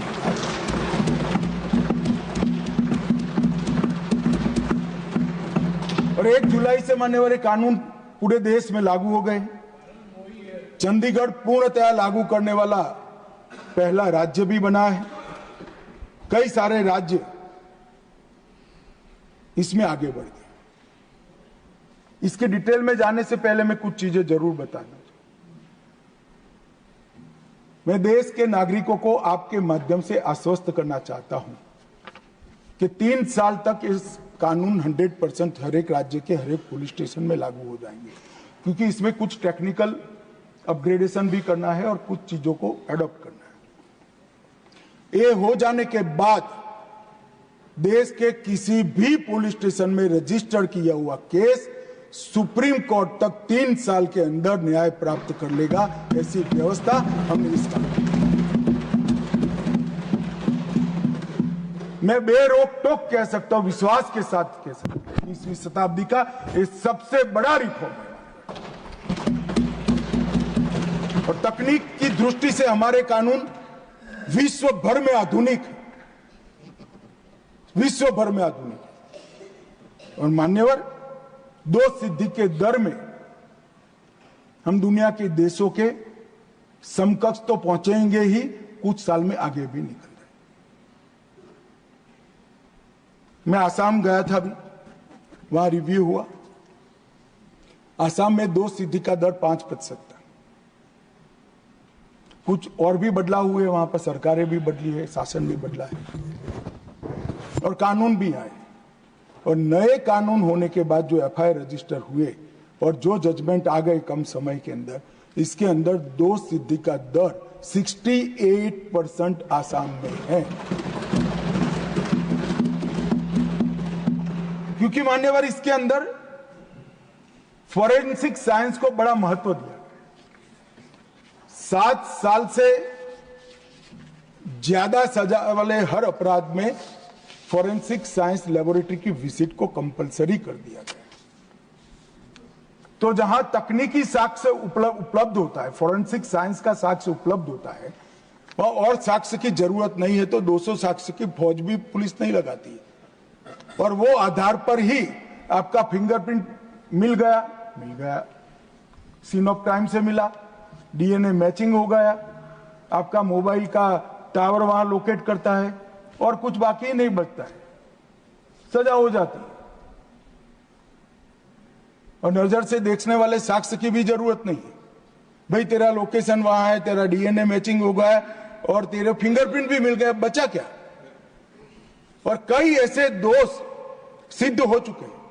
पटने में ही एक ट्रिपल मर्डर केस 46 दिन में सॉल्व हो गया और 100 दिन के अंदर उनको आजीवन कैद की सजा भी। इसमें कई जगह पे मान्यवर समय मर्यादा को, पुलिस, प्रोसिक्यूशन और न्यायपालिका तीनों की समय मर्यादा को कानून के प्रोविजन से बांधा गया है। तारीख पे तारीख से अब मुक्ति मिलेगी, 2 से ज्यादा डेट ना बचाव पक्ष को मिलेगा ना प्रोसिक्यूशन को मिलेगा। 35 अलग अलग सेक्शंस में टाइम लिमिट जोड़ी गई। इलेक्ट्रॉनिक माध्यम से आप शिकायत कर सकते हो। पहली सुनवाई के 60 दिन के अंदर आरोप तय करने। घोषित अपराधी की अनुपस्थिति में जो अपराध कर पाकिस्तान में भागकर बैठे, उन पर भी अब ट्रायल चल सकेगी। जब यहां वो दोषित सिद्ध होंगे तो उनको वहां रहने में बड़ी तकलीफ आएगी।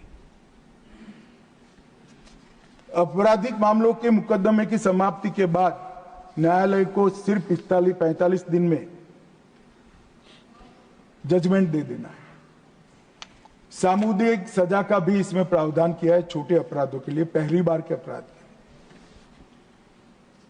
5,000 रुपये से कम की चोरी के लिए कम्युनिटी सर्विस का प्रावधान किया गया।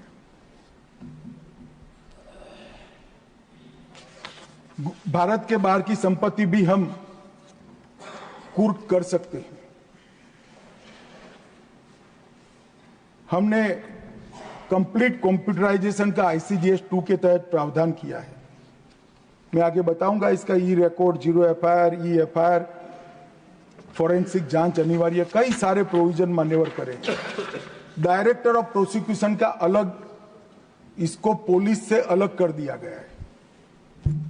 आगे मैंने कहा है ऐसे फॉरेंसिक को बढ़ावा देने का भी हमने काम किया है।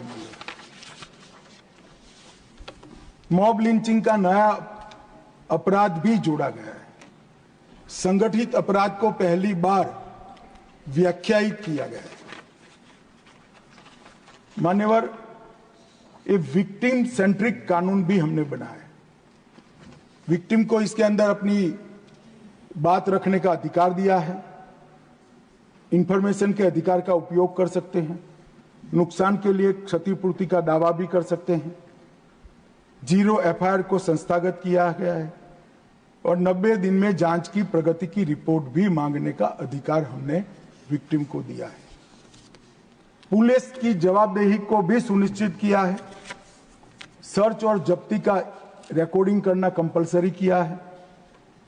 गिरफ्तार व्यक्तियों की सूचना देना अनिवार्य किया है। 3 वर्ष से कम कारावास के लिए अरेस्ट का प्रोविजन नहीं है। 60 वर्ष से ऊपर के उम्र में पूर्व अनुमति के अलावे अरेस्ट का प्रोविजन नहीं है। गिरफ्तार व्यक्ति को 24 घंटे में मैजिस्ट्रेट के सामने न रखने से जवाबदेही तय होती है और पूछताछ के लिए लाए गए व्यक्तियों का रजिस्टर भी पुलिस स्टेशन के बाहर लटकाना होगा। 20 ऐसी धाराएं हैं जिसमें पुलिस की जिम्मेदारी हमने तय की। अंग्रेज राजद्रोह का कानून लगाकर गए थे। राज के खिलाफ बोलना नहीं थी। हमने राजद्रोह के कानून को देशद्रोह में बदला है। आप प्रधानमंत्री जी के खिलाफ तो कुछ भी बोल सकते हो, कोई आपत्ति नहीं, कायदे के मर्यादा में, मगर देश के खिलाफ नहीं बोल सकते। देश के खिलाफ बोले तो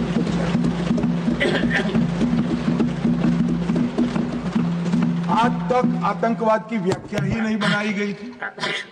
पहली बार आतंकवाद की अधिकृत व्याख्या बनाई है। तकनीक को बढ़ावा दिया गया है। इलेक्ट्रॉनिक और डिजिटल साक्ष्य माने जाएंगे। डिजिटल तरीके से देश में कहीं पर से आप गवाही दे सकते हो। जेल से कोर्ट में जाने की किसी को जरूरत नहीं है। कोई ऑफिसर को अपनी ऑफिस से ही गवाही देने का अधिकार दिया है और समरी ट्रायल को भी छोटे मोटे अपराधों के लिए हमने कंपलसरी कर दिया है। अंडर ट्रायल को निश्चित अवधि के अंदर केस नहीं चलता है तो शासन की जिम्मेदारी होगी इसको बेल दे देने की। फर्स्ट टाइम ऑफेंडर अगर 1/3 सजा काट लेते हैं तो उनको बेल को अधिकार बना दिया गया है। गवाहों की सुरक्षा के लिए एक योजना कानून के अंतर्गत ही हमने सुनिश्चित की है। चेन स्नेचिंग को पहली बार अपराध के अंदर व्याख्यायित किया गया है और मान्यवर मुझे आनंद है कि इरिस्पेक्टिव ऑफ पार्टी सभी राज्यों ने इस कानून को स्वीकारा है। इसलिए मैं सभी राज्य सरकारों का भी अभिवादन करना चाहता हूं। धन्यवाद। 19 राज्यों के साथ मेरी रिव्यू बैठक हुई है। मान्यवर बीपीआरएनडी, एनसीआरबी हैंड होल्डिंग भी कर रहे हैं और मुझे भरोसा है कि और 1 साल के अंदर हर थाना ये कानूनों के लिए पूरे टेक्निकल अपग्रेडेशन के साथ तैयार हो जाएगा मान्यवर। और ये देश की आपराधिक व्यवस्था में बहुत बड़ा फर्क होगा। परंतु ये सब कर आपराधिक न्याय प्रणाली के 5 स्तंभ जो है इसको हम टेक्निकल दृष्टि से अपग्रेड नहीं करते हैं तो हम सफल नहीं हो सकते। तो हमने ई कोर्ट, ई जेल, ई फोरेंसिक, ई अभियोजन, ई साक्ष्य, ई समन, निदान, आईमोट, इटोस, एनडीएफओ और एनडीएसओ ये सारे प्रमुख घटक के साथ सीसीटीएनएस जो देश के 99.5% पुलिस स्टेशन को अब तक जोड़ चुका है, ऑनलाइन जोड़ चुका है, इसके साथ जोड़ने की हमने व्यवस्था की और कई सारे पोर्टल और डेटा बनाए हैं। सीसीटीएनएस आपराधिक वो का ट्रैकिंग, इसकी नेटवर्क सिस्टम है। आईसीजेएस हमारे पुलिस, न्यायालय, जेल, फोरेंसिक और प्रोसिक्यूशन को जोड़ता है। 1930 ये साइबर अपराधों के लिए हेल्पलाइन है, उसको भी इसके साथ जोड़ दिया है। मैप ड्रग्स ऐप वो नशीली दवाइयों के कारोबार के गुनहगारों को जोड़ता है। एनकोड सारी नशीली दवाइयों की सूचनाओं को इसके साथ जोड़ता है मान्यवर। मानस हेल्पलाइन वो गोपनीय सूचना ड्रग एडिक्ट्स की देने के लिए इसके साथ जोड़ी है। नफीस इसके अंदर 1,06,00,000 अपराधियों का फिंगरप्रिंट हमने करा है, जिससे तुरंत ही अपराधी की पहचान हो सकती है। आपातकालीन प्रतिक्रिया 112 को भी इसके साथ जोड़ दिया गया है। क्राइम मैक ये टेररिज्म से जुड़े हुए, साइबर क्राइम से जुड़े हुए सारे अपराधों को जोड़ता है। सीमा बाढ़ निगरानी प्रणाली को भी इसके साथ जोड़ा है और स्मार्ट सिटी मिशन से अर्बन पुलिसिंग को भी जोड़ा है।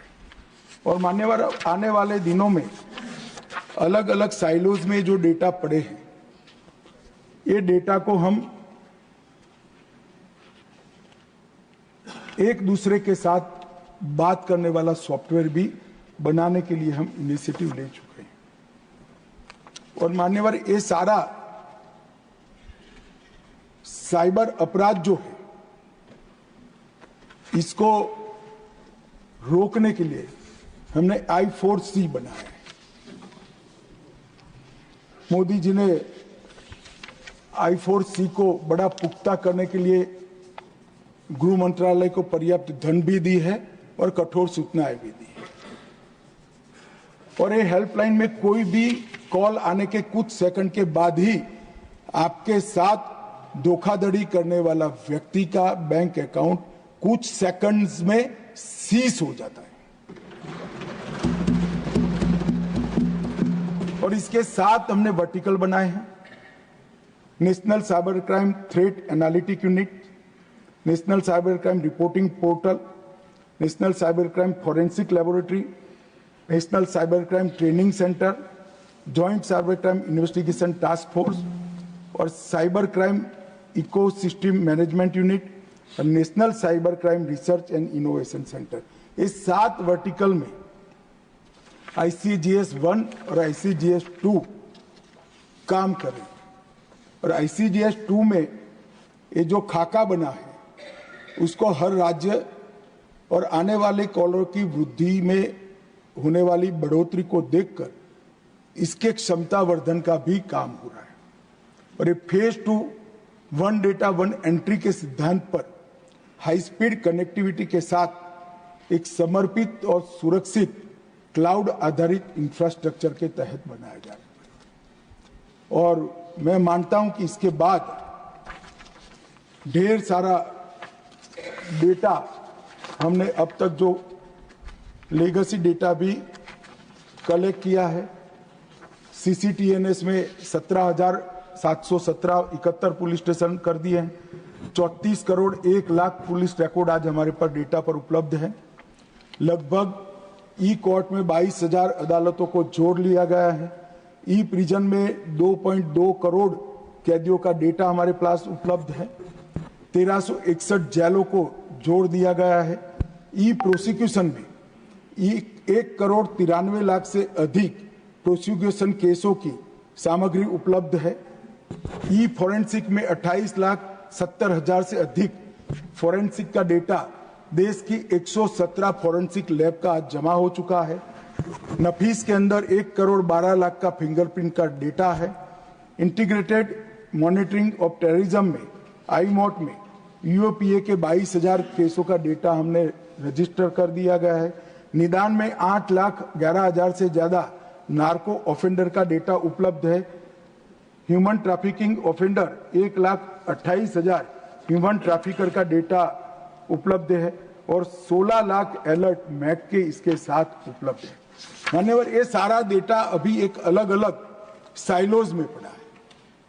अब हम आर्टिफिशियल इंटेलिजेंस का उपयोग कर कर ये सारा डेटा एक दूसरे के साथ बात कर कर कई सारे एनालिसिस, क्राइम कंट्रोल और क्राइम को रिस्ट्रिक्ट करने के लिए हमें उपलब्ध कराएंगे। ये लगभग 6 माह में ये सारा प्रयोग हमारा पूरा हो जाएगा।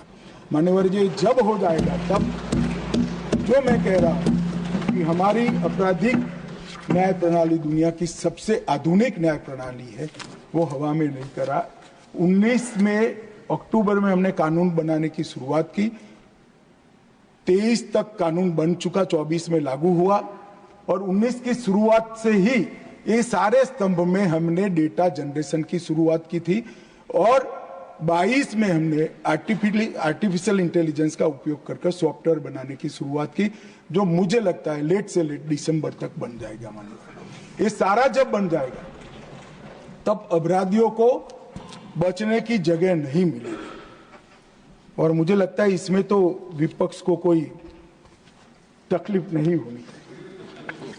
मान्यवर, जब हम फॉरेंसिक साइंस की बात करते हैं तो हमने फॉरेंसिक साइंस के क्षेत्र में चतुष्कोणीय स्ट्रेटेजी अपनाई है। इंफ्रास्ट्रक्चर में मजबूती, विशेषज्ञों के मैन पावर का निर्माण, दुनिया भर की अद्यतन फॉरेंसिक टेक्नोलॉजी को उपलब्ध करना और R&D को बढ़ावा देना। हमने नेशनल फॉरेंसिक साइंस यूनिवर्सिटी की स्थापना की, जो तज्ञ युवाओं की फौज बना रहा है। 72 अलग अलग क्षेत्र में PhD तक के कोर्स बन चुके हैं। लगभग आज 5137 विद्यार्थी हैं। 2 साल के बाद इसमें 35,000 विद्यार्थी होंगे, क्योंकि 14 राज्यों में फॉरेंसिक साइंस यूनिवर्सिटी की कॉलेज खुल जाएगी और R&D के लिए लगभग 30,000 रिसर्च पब्लिकेशन हम घोषित कर चुके हैं और 100 से ज्यादा रिसर्च प्रोजेक्ट अभी चल रहे हैं। 350 से ज्यादा वर्कशॉप और सेमिनार एक ही साल में हमने यहां पर बना दिए हैं, आयोजित करने का प्लानिंग किया है और ड्रग परीक्षण के लिए परिचयन नाम का एक स्वदेशी किट भी हमने बना है। CFSL को और मजबूत कर रहे हैं। राज्य के FSL को भी हम बहुत मदद कर आगे बढ़ाने का मान्यवर काम कर रहे हैं और इसके साथ साथ हम निर्भया फंड से DNA विश्लेषण की हर राज्य में एक लेबोरेटरी भी हम खड़ी करेंगे।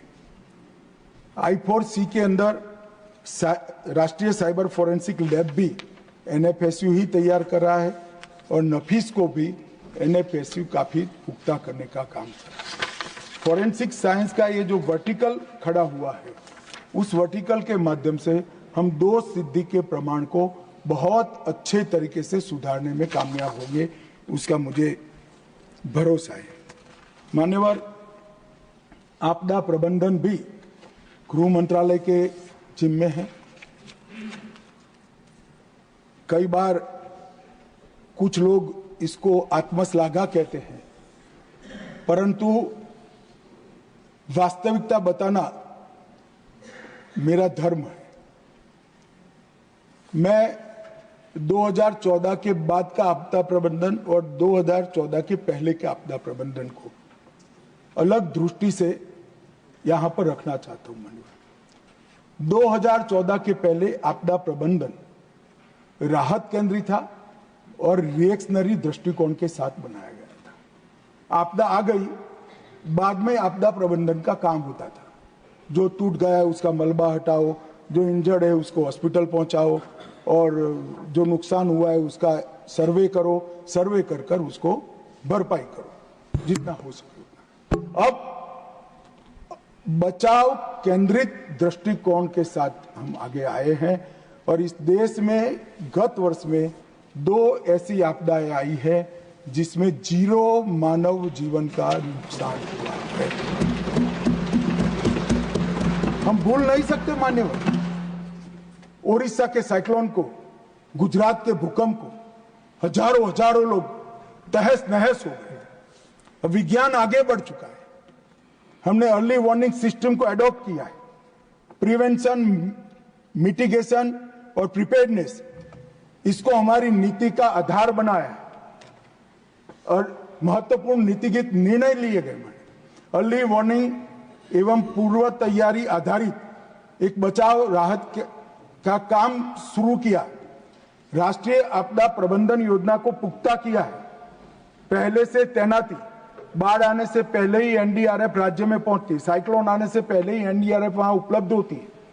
आपदा निधि का वैज्ञानिक वितरण किया, समुदाय आधारित आपदा प्रबंधन की सिस्टम खड़ी की और डिजास्टर रिस्क रिडक्शन को हमने हमारी नीति का आधार बनाया। ये 6 स्तंभ पर आपदा प्रबंधन आगे बढ़ा है। और मान्यवर, धन तो बहुत महत्वपूर्ण है। फिर से मैं 2004 से 14 और 14 से 24 का कंपैरिजन करना चाहूंगा।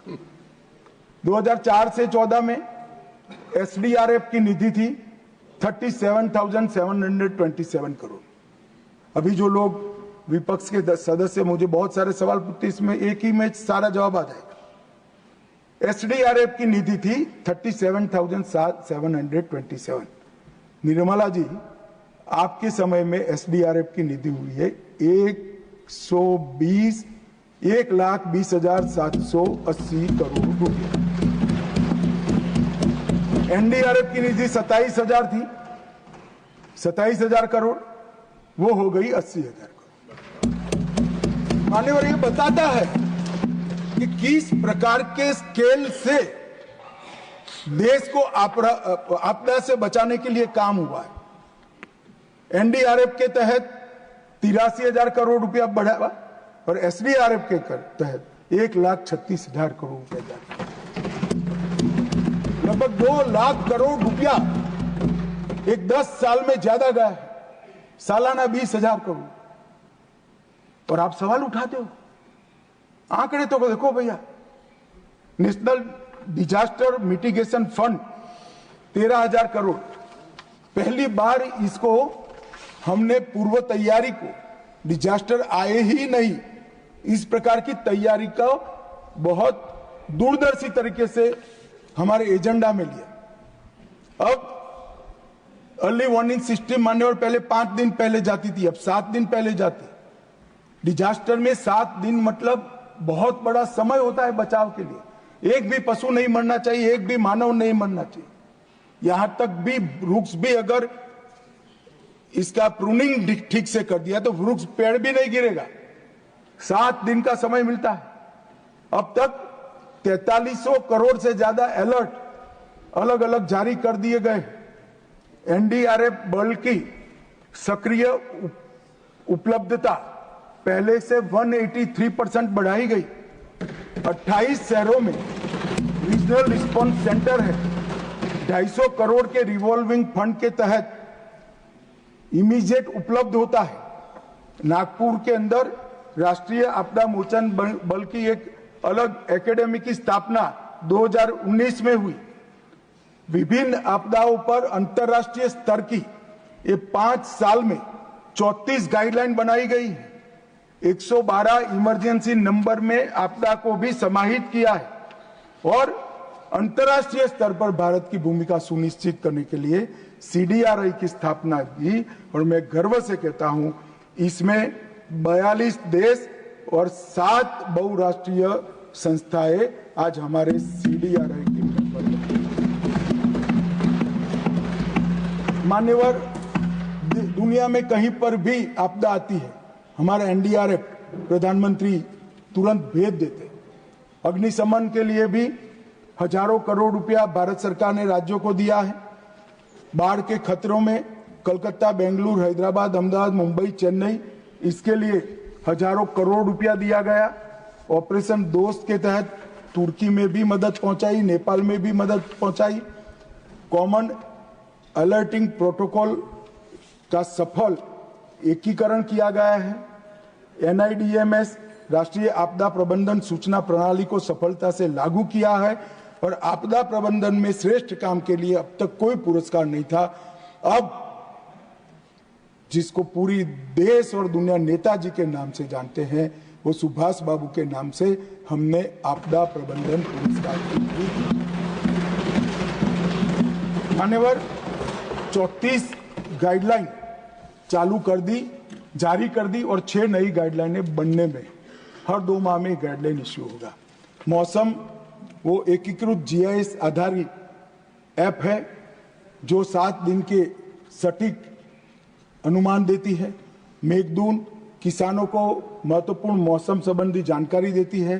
फ्लड वॉच बाढ़ की स्थिति और फोरकास्ट को रियल टाइम जनता तक पहुंचाती है।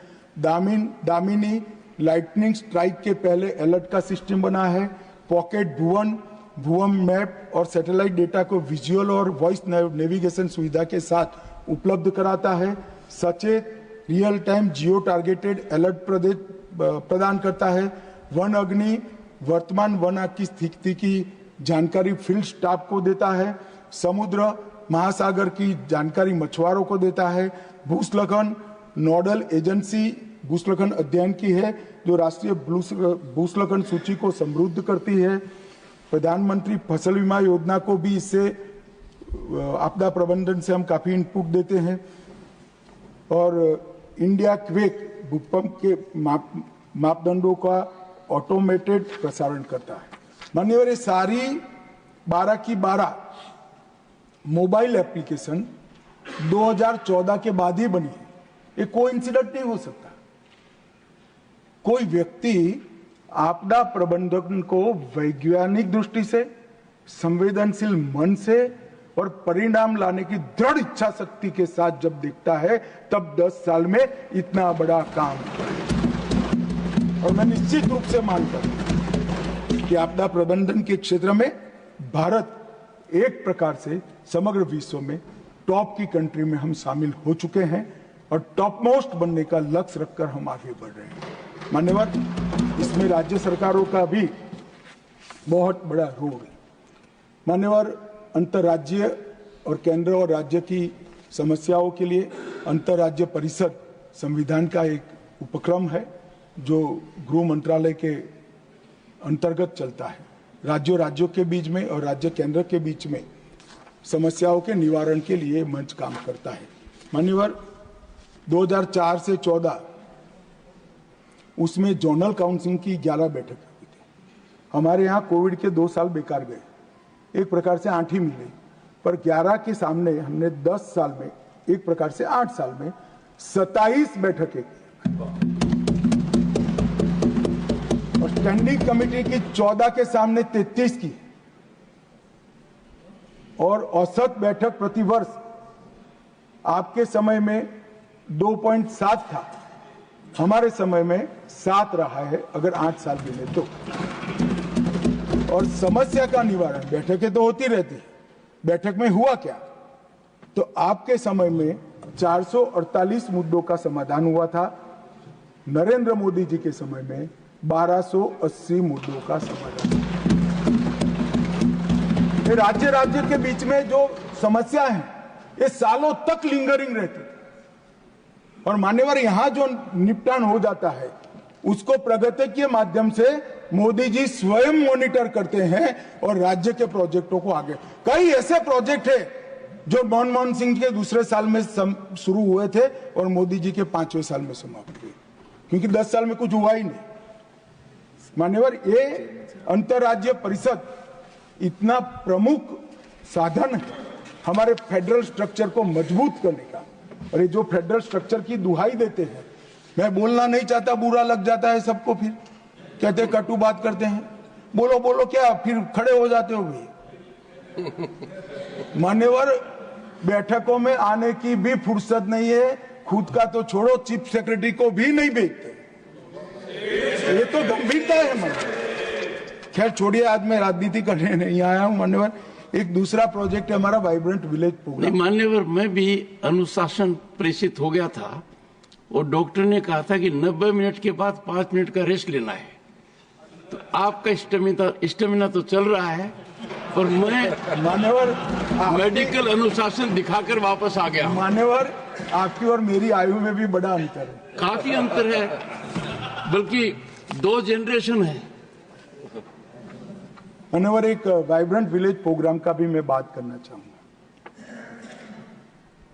हमारे बॉर्डर पर जो विलेज है, गांव है, कठिन भौगोलिक परिस्थिति में स्थित है। कहीं 48 डिग्री टेम्परेचर है, कहीं -48 डिग्री टेम्परेचर है, कोई चोटियों पर है तो कोई रेगिस्तान में है, कोई वनों में है। एक गांवों से सुविधाओं के लिए पलायन हो रहा है और जिस देश के बॉर्डर के गांव खाली हो जाते हैं, उस देश की बॉर्डर कभी सुरक्षित नहीं रह सकती। तो एक नए अप्रोच के साथ नरेंद्र मोदी सरकार ने हमारे गांवों को देखना शुरू किया। पहले इसको देश का अंतिम गांव कहते थे, अब उसको देश को पहला गांव कहते हैं। और एक सिर्फ कंसेप्चुअल बदलाव नहीं है, विकास की दृष्टि से भी बदलाव लाने का कार्यक्रम मोदी जी लेकर आए। प्रथम गांव कह तो दिया, मगर मैं दावे से कहता हूं साहब 10 साल में सुविधाओं की दृष्टि से भी ये गांव देश के प्रथम नंबर के गांव। और इसके लिए वाइब्रेंट विलेज प्रोग्राम लाया गया है। इसमें 90% केंद्रांश है और 10% राज्यकांश है। इस अनुपात में निधि जारी की जाती है। लद्दाख में 100% है क्योंकि वो यूटी है। 19 जिले 46 ब्लॉक के चुनिंदा गांवों को पहले चरण में 15,223 योजनाओं के साथ 4800 करोड़ रुपए के आवंटन से हमने 662 गांवों को इसमें एडॉप्ट किया। अरुणाचल प्रदेश के 455, हिमाचल के 75, उत्तराखंड के 51, सिक्किम के 46 और लद्दाख के 35। ये प्रथम चरण है। द्वितीय चरण में पूरी सीमा आएगी। तो 662 गांव में ये प्रोग्राम शुरू किया। मान्यवर, अरुणाचल प्रदेश के अंजाव जिले के किब्यूथू गांव में मैं गया था। वहां मैंने एक जबरदस्त उत्साह लोगों के बीच में देखा। मैंने जब वहां कहा कि प्रधानमंत्री जी ने कहा है कि आज से आपका गांव देश का अंतिम गांव नहीं है, पहला गांव है और आप सुविधाओं की दृष्टि से भी 2 साल में पहले नंबर पर पहुंच जाओगे। मानवर, जबरदस्त उत्साह। और हमने बहुत सारे बदलाव किए। लगभग 901 परियोजनाओं को हमने स्वीकृत किया है। सड़क घटक के अंतर्गत अरुणाचल प्रदेश, सिक्किम, उत्तराखंड में 136 गांवों को जोड़ने का काम समाप्त हो चुका है। 113 सड़कें, 8 एलएसबी परियोजनाएं समाप्ति के कगार पर है और इसके लिए 312 करोड़ रुपया खर्च हो चुका है। और अब अरुणाचल के 125 गांव सड़क से जुड़ चुके हैं, सिक्किम के 3, उत्तराखंड के 8 और 312 करोड़ रुपया कुल उसके लिए खर्च होता है। मान्यवर, सिर्फ योजना बनाकर नहीं, ये गांव मैंने जैसा कहा कठिनतम परिस्थिति में मेरे समेत 17 केंद्रीय मंत्रियों ने 8 जिलों के 17 वाइब्रेंट गांव में रात्रि निवास कर 48 घंटा और जमीन पर जाकर ये योजनाओं को कैसे लागू करना चाहिए, क्या हर्डल है, क्या बदलाव करना चाहिए और फिर इसका एक नया स्वरूप यहां कर बनाए। 17 केंद्रीय मंत्रालय के मंत्री, 92 आईएएस ऑफिसर और 256 राज्य के ऑफिसरों ने इस सभी गांवों में 48 घंटा निकाला है। और इसके कारण 4G कनेक्टिविटी हुई है, रोड की कनेक्टिविटी हुई है, कई आजीविका की योजनाएं शुरू हुई है। जैसे एक मैं किबूथी में गया था, उसने कहा साहब हमारे गांव में और कुछ करने की जरूरत है, आईटीबीपी दूध, मछली और सब्जी हमारा ले ले। तो आईटीबीपी वाले वहां थे, मैंने बोला है कि भाई क्यों नहीं लेते, कि हमारा एसओआर होता है। आकर यहाँ हमने नीति में परिवर्तन कर ये तीनों चीजें स्थानीय लोगों से खरीदने के लिए उनको मुक्ति दे दी। इनकी कोऑपरेटिव बन गई और सेना और आईटीबीपी अब सब लोकल चीजें, उनको भी फ्रेश खाने को मिलता है, सस्ता भी मिलता है और सारे किसानों को रोजी रोटी भी मिली। इस तरह के छोटी छोटी चीजों के बदलाव से गांव में आजीविका भी बढ़ी है, बिजली भी पहुंची है, कनेक्टिविटी भी पहुंची है, रोड भी पहुंचा है, मेडिकल सुविधाओं में सारे आईटीबीपी और सेना के मेडिकल इंस्टॉलेशन को गांव वालों के लिए खुला कर दिया गया है और ढेर सारे परिवर्तन हुए, जिसके कारण कई गांवों में आबादी वापिस आने लगी। अरुणाचल में तो रचनात्मक रूप से मैं कह सकता हूं आंकड़ों के आधार पर कि लगभग 30% आबादी वापिस आई। मान्यवर, 127 गांवों में ऑफ ग्रिड माध्यम से विद्युतीकरण किया और 474 गांवों का सीधा बिजलीकरण किया गया है।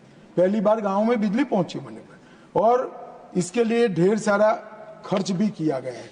और view point, adventure tourism, eco resorts, पर्यटन केंद्र और घर में रखकर पर्यटकों को घुमाने ले जाने तक के ढेर सारे साइट्स उपलब्ध हो गए हैं, जिससे हर घर में एक अच्छी सुविधा भी निर्मित हो गई है और पर्यटक आते हो तो उसको परिवार के साथ रहकर गाइड भी मिल जाता है, खाना भी मिल जाता है, वहां के व्यंजन मिलते हैं और अच्छे से वो क्षेत्र को वो देख भी पाए। तो एक मल्टी डायमेंशनल सफल प्रयोग हुआ है, मैं आज की चर्चा के माध्यम से देश की जनता के सामने रखना चाहता हूँ। मान्यवर, मैं गृह विभाग के राजभाषा विभाग के लिए भी जरूर बात करना चाहूंगा। मान्यवर, सबसे पहले मैं एक बात कर देता हूं जिससे भाषा के नाम पर देश के बांटने वाले लोगों को एजेंडा न मिले। नरेंद्र मोदी सरकार ने राजभाषा विभाग के अंतर्गत भारतीय भाषा अनुभाग की स्थापना की है, जो सभी भारतीय भाषाओं को प्रचलन बढ़ाने के लिए काम करेगा। तमिल हो, तेलुगु हो, मराठी हो, गुजराती हो, पंजाबी हो, असमिया हो, बंगाली हो, हर भाषा को, और सबका हिंदी और अंग्रेजी से अनुवाद के ऐप बने।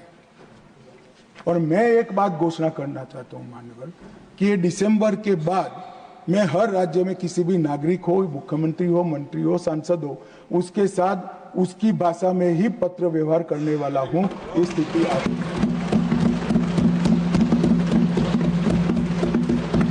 जो भाषा के नाम पर दुकान चलाते हैं अपने भ्रष्टाचार को छुपाने के लिए, उनको मजबूत जवाब है। भारत की एक एक भाषा भारत की संस्कृति का गहना है। मान्यवर क्या कहते हैं कि हम दक्षिण की भारत के भाषाओं के विरोधी हैं, कोई राज्य की भाषा के विरोधी कैसे हो सकते हैं? हम भी तो वहीं से आते हैं। मैं भी गुजरात से आता हूं, निर्मला जी तमिलनाडु से आती है। कैसे हम विरोध कर सकते? क्या बात करते हो? हमने भाषाओं के लिए काम किया है। हमने मेडिकल और इंजीनियरिंग की शिक्षा को भारत की भाषाओं में किया है।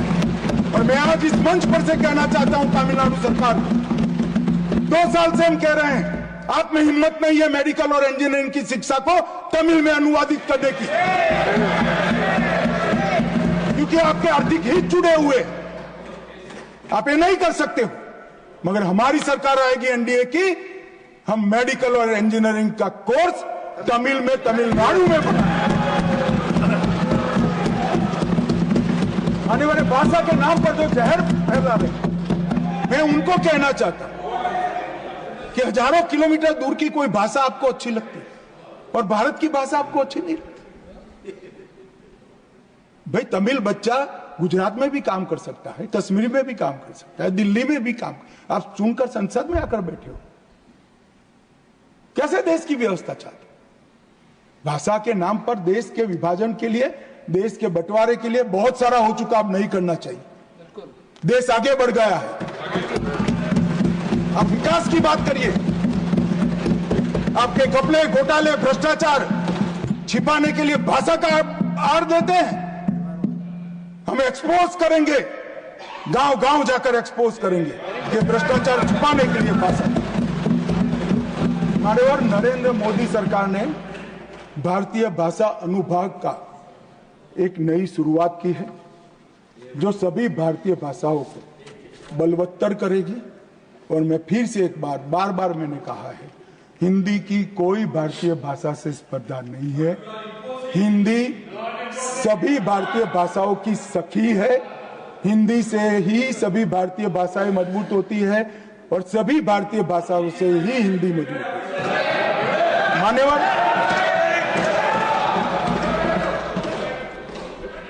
मान्यवर, राजभाषा के लिए हमने 3 खंड राष्ट्रपति महोदय को सबमिट किए हैं और राजभाषा के साथ साथ सारी भारत की भाषाओं के विकास के लिए नरेंद्र मोदी सरकार, भारतीय जनता पार्टी और पूरा एनडीए प्रतिबद्ध है। इसमें किसी को शंका नहीं। मान्यवर,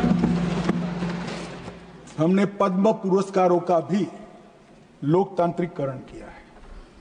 पद्म पुरस्कारों में मेरे साथ सूची तो है, मगर इतनी लंबी है कि मैं बोलूंगा तो बहुत समय जाएगा। निर्मला जी को वहां गिलोटिन रखना है। मान्यवर, पद्म पुरस्कारों में ऐसे लोगों को पुरस्कार मिले हैं जो सामान्य लोगों के हीरो थे, जिन्होंने पूरा जीवन इस समाज के अंदर, इस देश के अंदर छोटे छोटे परिवर्तन लाने में खपा दिया। ऐसे लोगों को आज कोई सिफारिश की जरूरत है, पोर्टल पर खुद डालते हैं और यहां से राष्ट्रपति भवन से फोन जाता है कि आपको पद्म पुरस्कार से राष्ट्रपति जी ने नवाजा। ऐसी पारदर्शी पद्म पुरस्कार की प्रक्रिया बहुत समय पहले बननी थी, मगर मैं धन्यवाद करूंगा नरेंद्र मोदी जी का कि उन्होंने ये प्रक्रिया बनाई और आगे बढ़ाया है। माननीय गृह विभाग ने ढेर सारे कानून भी बनाए हैं। ये 3 नए कानूनों के साथ साथ हमने 370 जम्मू कश्मीर के विभाजन का कानून, CAA आपदा प्रबंधन सुधार के लिए कानून अभी सदन में लाना है, UAPA को अपग्रेड किया, NIA को बदला। इसके साथ साथ हमने हथियार कानून में संशोधन किया, जन्म मृत्यु पंजीकरण कानून में सुधार किया, संघ राज्य क्षेत्र के 9 नए कानून बनाए गए मान्यवर। और सभी कानूनों का उद्देश्य देश में संघ भावना का अभिवृद्धि हो और देश की कानून और व्यवस्था मजबूत हो, वो ही रहा। CAPF के कल्याण के लिए भी ढेर सारी चीजें हमने की हैं। हमने CAPF आयुष्मान भारत योजना दायर की है। मैं आज गर्व के साथ कह सकता हूं मान्यवर, 41,21,443 CAPF के अभी के और पूर्व कर्मचारियों के पूरे परिवार को आयुष्मान भारत कार्ड और पहले नोटों की गड्डी जिस अमाउंट का बिल होता था उसके गड्डी के वजन से ज्यादा कागज देने पड़ते थे। अस्पताल का बिल जेरोक्स से वो 11 कॉपी में, अब पूरी प्रोसेस ऑनलाइन हो चुकी है। इनके बैंक अकाउंट में अस्पताल के सीधा पैसा पहुंच रहा है और इसके तहत 17 लाख दावों का भुगतान हो चुका है और 1,862 करोड़ का सीधा हमने भुगतान अस्पताल को करने का काम। हमने CAPF के अंदर आवास पोर्टल बनाया है। सभी CAPF में कुछ आवास खाली थे, कुछ जगह आवास नहीं थे, तो हमने सिर्फ उपलब्ध आवासों को ही पोर्टल पर रखा और एक दूसरे को देने की शुरुआत की। इसमें 1 लाख लोगों को आवास मिल गया, मतलब 1 लाख लोगों का आवास खाली पड़ा था। हमने हाउसिंग सेटिस्फेक्शन रेशियो में भी कांग्रेस के समय से 16 करोड़ की वृद्धि की है। माननीय इंफ्रास्ट्रक्चर के लिए भी ढेर सारा खर्चा किया है। केंद्रीय पुलिस कल्याण भंडारण का भी ढेर सारा सुधार किया है और इसमें स्वदेशी चीजों को हमने उपलब्धता बढ़ाई है। अनुग्रह राशि में भी वृद्धि की है। भारत के वीर निधि शुरू की गई। कोई भी जवान शहीद होता है तो उसको लोगों के दिए गए दान से सीधा इसके अकाउंट में पैसा पहुंचाने की हमने एक व्यवस्था की है और बहुत सारी सहायता हमने कोविड योद्धा जो सुरक्षा कर्मी कोविड के वक्त भी ड्यूटी पर जिनकी मृत्यु हुई उनको भी देने का काम किया है। अब तक 495 करोड़ ऐप से एक्स्ट्रा मदद हमने वीर शहीद जवानों को करने का काम किया है। प्रधानमंत्री छात्रवृत्ति योजना, हवाई कुरियर सेवा, ऑपरेशन कैजुअलिटी सर्टिफिकेट, कार्मिक प्रबंधन के लिए ई-फाइलिंग, श्री अन्न का बढ़ावा, योग प्रोटोकॉल और रेगुलर मेडिकल चेकअप से में ही हमने ढेर सारी चीजें करी है। मान्यवर, मैं मणिपुर पर जरूर बात करूंगा, अभी इसलिए करना नहीं चाहता कि समय की कमी है। मणिपुर पर राष्ट्रपति शासन का यहाँ जब मैं अनुमति लेने आऊंगा उस वक्त जरूर इस पर चर्चा करेंगे, सबको सुनूंगा भी और जवाब भी दूंगा। परंतु मैं इतना सदन को विश्वास दिलाना चाहता हूं कि मणिपुर में अब शांति है। दोनों कम्युनिटी के बीच में हमने बातचीत की भी शुरुआत की है और मैं आशा रखता हूँ कि बातचीत के माध्यम से ही ये दोनों समुदायों के बीच में जो दूरी हुई है वो पाटने में हम बहुत जल्द सफल होंगे। मान्यवर, सीमा सुरक्षा के लिए भी हमने बहुत सारे काम किए हैं। मैं अभी वितंडाबाद में जाना नहीं चाहता, परंतु इतना जरूर कहना चाहता हूं कि एक लैंड पोर्ट का विषय ऐसा है जो देश के ध्यान पर बहुत कम आया है। भारतीय जनता पार्टी सरकार बनने के बाद 12 में से 11 लैंडपोर्ट हमारे समय में बने और ढेर सारा काम हुआ है। और अब तक लैंडपोर्ट अथॉरिटी के माध्यम से 70,959 करोड़ रुपए का व्यापार हुआ है, सड़क से व्यापार हुआ है और 30 लाख से ज्यादा यात्रियों की आवाजाही हुई है। और अब तक 12 कार्यरत है और 26 लैंडपोर्ट की टोटल हमारी योजना है, तो और 14 लैंडपोर्ट अलग अलग जगह बनने की हमारी कार्यवाही है और 3-4 लैंडपोर्ट इसी साल में हम लोगों को दे देंगे। पुलिस प्रशिक्षण को भी पूरा एकीकृत किया गया है। सभी राज्यों के लिए हमने मॉडल अभ्यासक्रम बनाया, कांस्टेबल के लिए, पीआई के लिए, डीवाईएसपी के लिए और सीएपीएफ और रेगुलर पुलिसिंग में जो आईपीएस अफसर है इसके अभ्यासक्रम को भी हमने पूरी तरह से बदल कर करा है और एक अच्छा प्रशिक्षण का मॉडल हमने अडॉप्ट किया है। इसमें मैं डिटेल बात करना नहीं चाहता मान्यवर, परंतु मैं कुछ चीजें जरूर कहना चाहता हूं कि एक गौरव और मेरे मंत्रालय को है, राम जन्मभूमि ट्रस्ट का निर्माण भी गृह मंत्रालय ने ही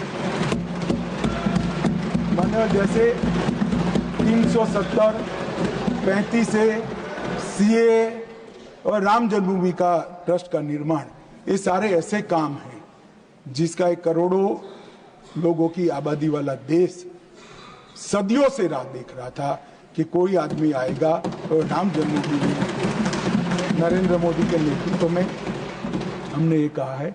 मान्यवर, अपराध के आंकड़े दिए हैं, मुझे तो आश्चर्य होता था जब सीनियर मोस्ट व्यक्ति अपराध के आंकड़ों को इस तरह से रख रहे थे। मान्यवर, अपराध के कुछ आंकड़ों को, कुल आंकड़ों को रखकर भ्रांति खड़ी होती है। अपराध में 1 से 5 श्रेणी के अपराध है जो व्यक्ति के शरीर, संपत्ति और सम्मान से जुड़े हुए हैं, वो गंभीर अपराध होते हैं। इसके आंकड़ों को बताने की जगह टोटल 60 लाख अपराध, 70 लाख अपराध, ये तो भाई अब ई रजिस्ट्रेशन है, रजिस्ट्रेशन हमने फ्री किया है, राज्यों ने भी, राज्य सरकारों ने फ्री भी, तो बढ़ेगा, ये अच्छी बात है।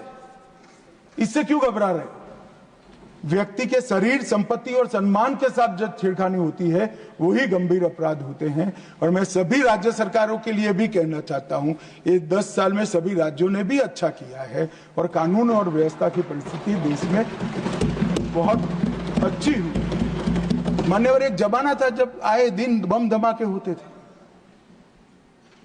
मैं देश की पूरी जनता को आपके माध्यम से, 10 साल से बम धमाकों की श्रेणियां बंद हो गई हैं। आए दिन बम धमाके कर चले जाते थे, कुछ नहीं होता था। 3 घंटे का एक न्यूज होता था।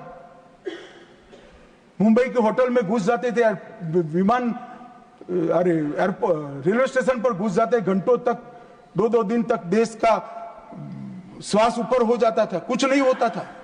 किसी की हिम्मत नहीं है इस देश में बम धमाके करने की। मान्यवर, ये देश सुरक्षित है नरेंद्र मोदी के साथ। आतंकवाद को जड़ से उखाड़ने के लिए हम प्रतिबद्ध हैं। और मैं फिर से एक बार कहता हूं, 31 मार्च 2026 को यह देश नक्सलवाद से मुक्त हो जाएगा। कश्मीर में अब शांति है। नॉर्थ ईस्ट में भी सारे उग्रवादी लगभग सरेंडर कर चुके हैं। मान्यवर, नॉर्थ ईस्ट में भी विकास का रास्ता प्रशस्त हो चुका है और पूरा देश मोदी जी के नेतृत्व में आगे बढ़ रहा है। देश की कानून और व्यवस्था की परिस्थिति सभी राज्यों के सहयोग से, मोदी जी की दृढ़ राजनीतिक इच्छा शक्ति और मजबूत प्रबंधन के कारण सुरक्षित है। विपक्ष को कम से कम आप चिंता मत करिए, चिंता हम पर छोड़ दीजिए, हम बहुत अच्छे से चलाएंगे, आपको भी सुरक्षित रखेंगे, देश को भी सुरक्षित रखेंगे। आपका धन्यवाद।